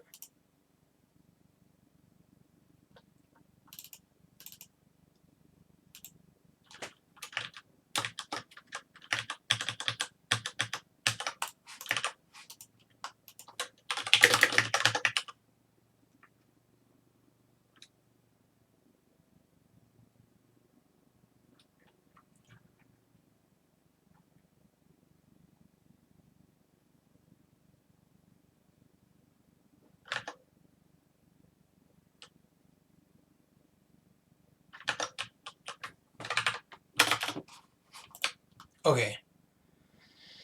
Final thing, how much I go above 1.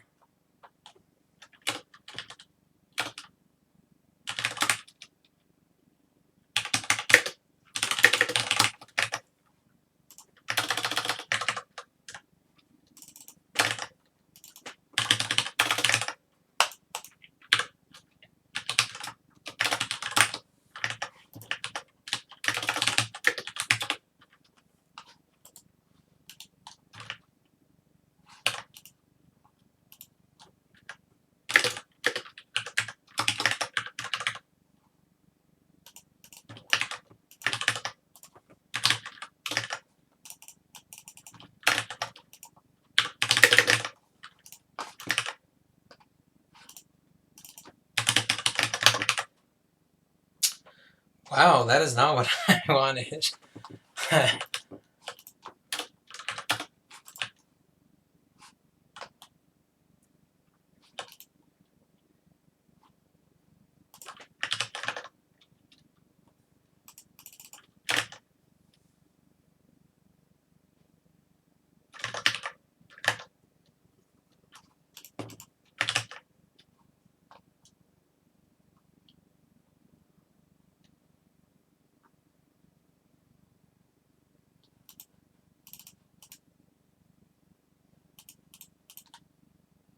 Oh yeah, good call. Okay.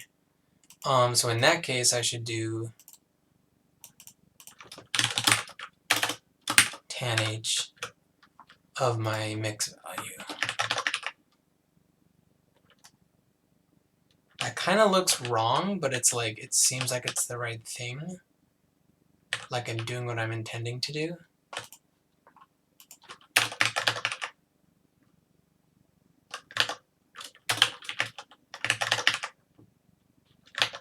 Like that looks more correct.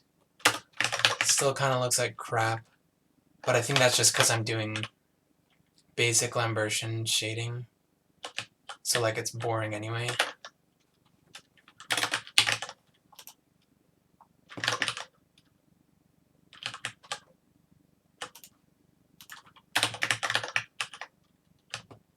Plus there are no other brightness cues like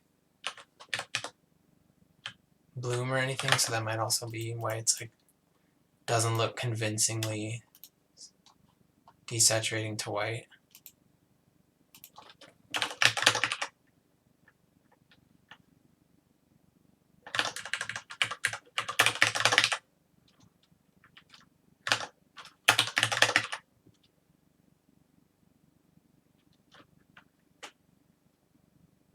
I mean, it does look better than the cyan, I think, so. Anyway, got it working. This is what I'm going to do for today. I'm going to screen record this and post it as my results, I guess. Is there anything I can do to make it slightly cooler?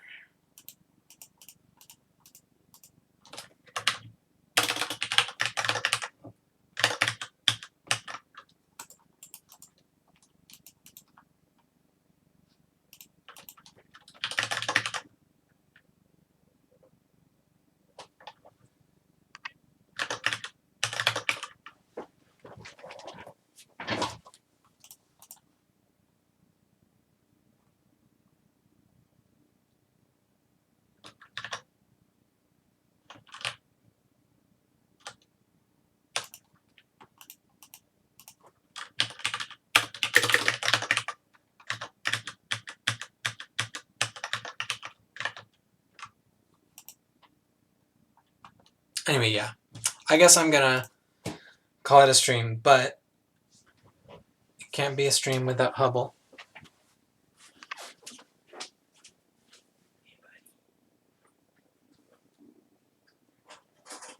Come on out, bud. Come on out. Buddy. Come here. You want a treat? You want a treat? Okay. Come on out. Touch. Go touch. Touch. Touch. Come on out.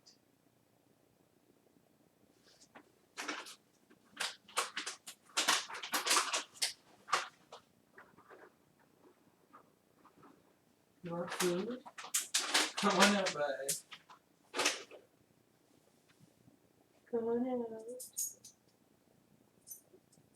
Will you come with me?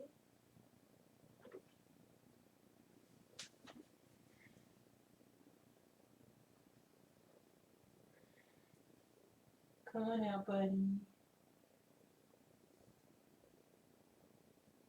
Sleepyhead.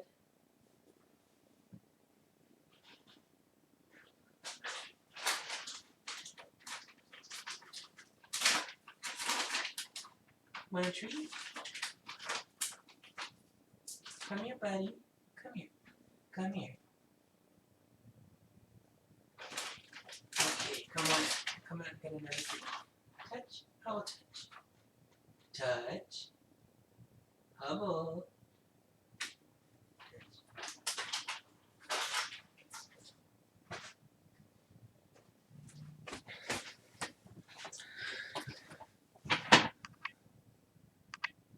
Oh yeah, I decided to desaturate to white when I'm blowing out the luminance.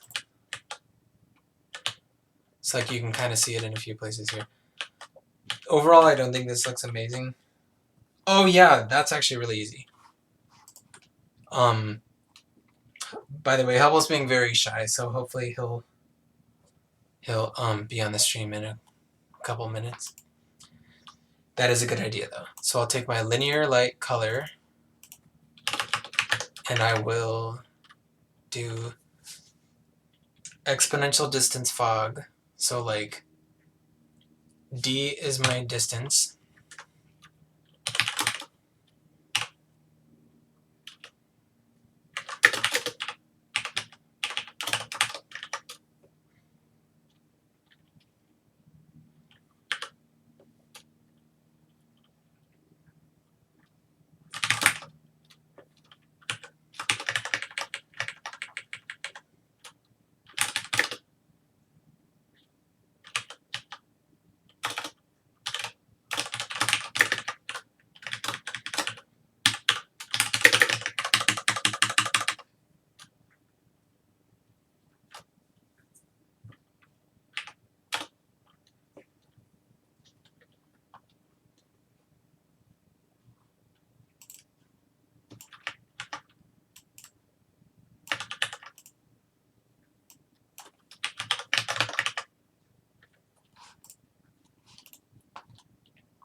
And then let's clear the color to the same thing as the fog so that it looks convincing.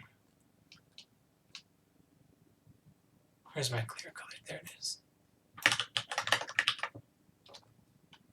Something's wrong. Oh, that's because I need to do...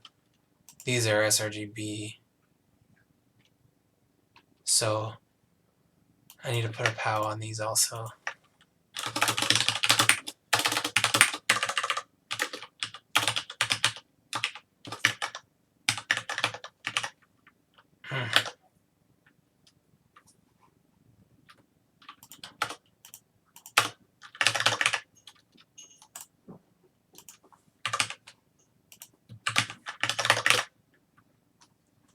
Okay, something else is wrong, I think. Or maybe the fog is just going the opposite direction or something. Okay, so as distance increases, I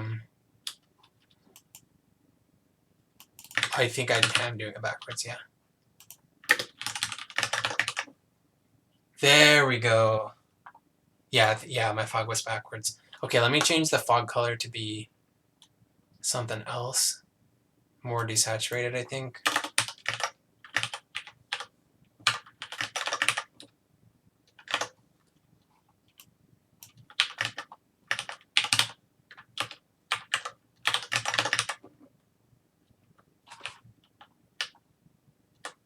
That looks kind of weird as it goes to the middle distance.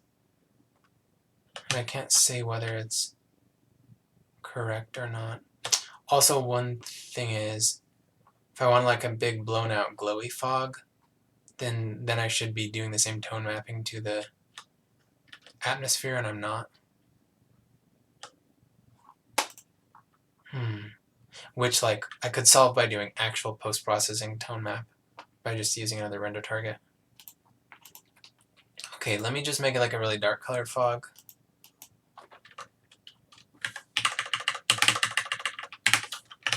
Just divide all these by 10. 2, 4, 5. Wait. Oh yeah, they're not matching. Okay. That's the obvious problem. There, now it's matching, and that makes sense. That looks like that's supposed to. Let me darken it. See how that looks.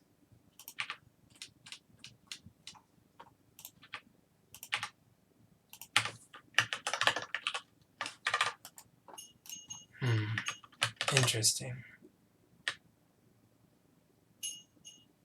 And then I want the fog fall off to be faster. There we go.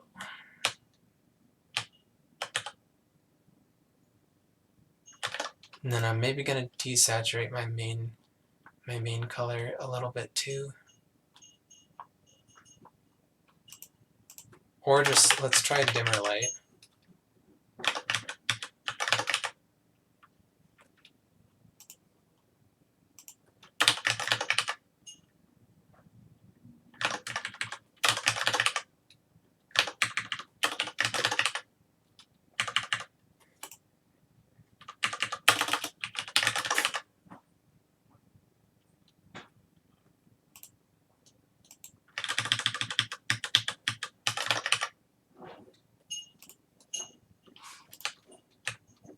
Anyway, I think that I'm pretty happy with how this looks now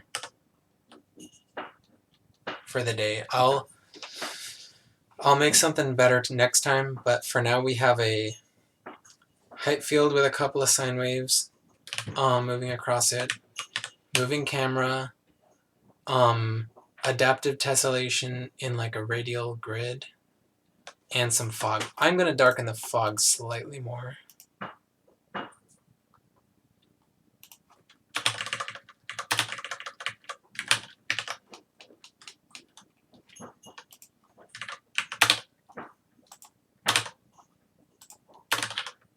Here, Hubble eating his food, so he is woken up from his nap. The function for the waves I can show you. It's just a couple of, it's like sine of x times sine of y, like for an xy plane. And then the same, but like one of them is, so yeah, and then one of them is exactly twice the frequency of the other. And then they're just being slid by, like, as time t advances, one of them is advancing by like a 2,1 vector, and then the other one is advancing by the 5,7 vector. So like 2 to 3 times as fast. Anyway, yeah.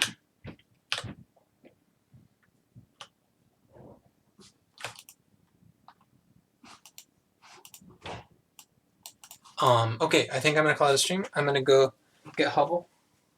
Hey, bud, you wanna go on stream?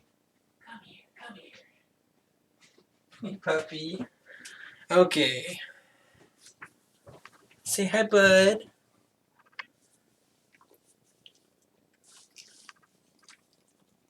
He's still sleepy.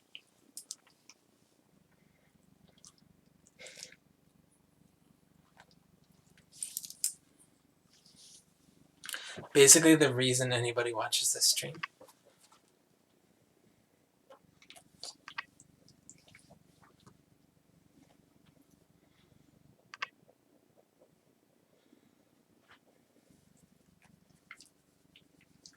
Yeah, he's been in hibernation. Okay, I'll let you go, buddy. Alright, well, thanks everybody for tuning in. Next week, so I didn't get to actual ocean wave modeling or ocean surface BRDF rendering. So those things I'll do next week, and then maybe I'll do some sky and other stuff. Anyway, I'm like decently happy with where we got to. I wrote all of these lines today. It's like 269 lines, 1 HTML file. So yeah, I think I'm happy with what we got done. Anyway, I'll see you guys next week. This is me signing off.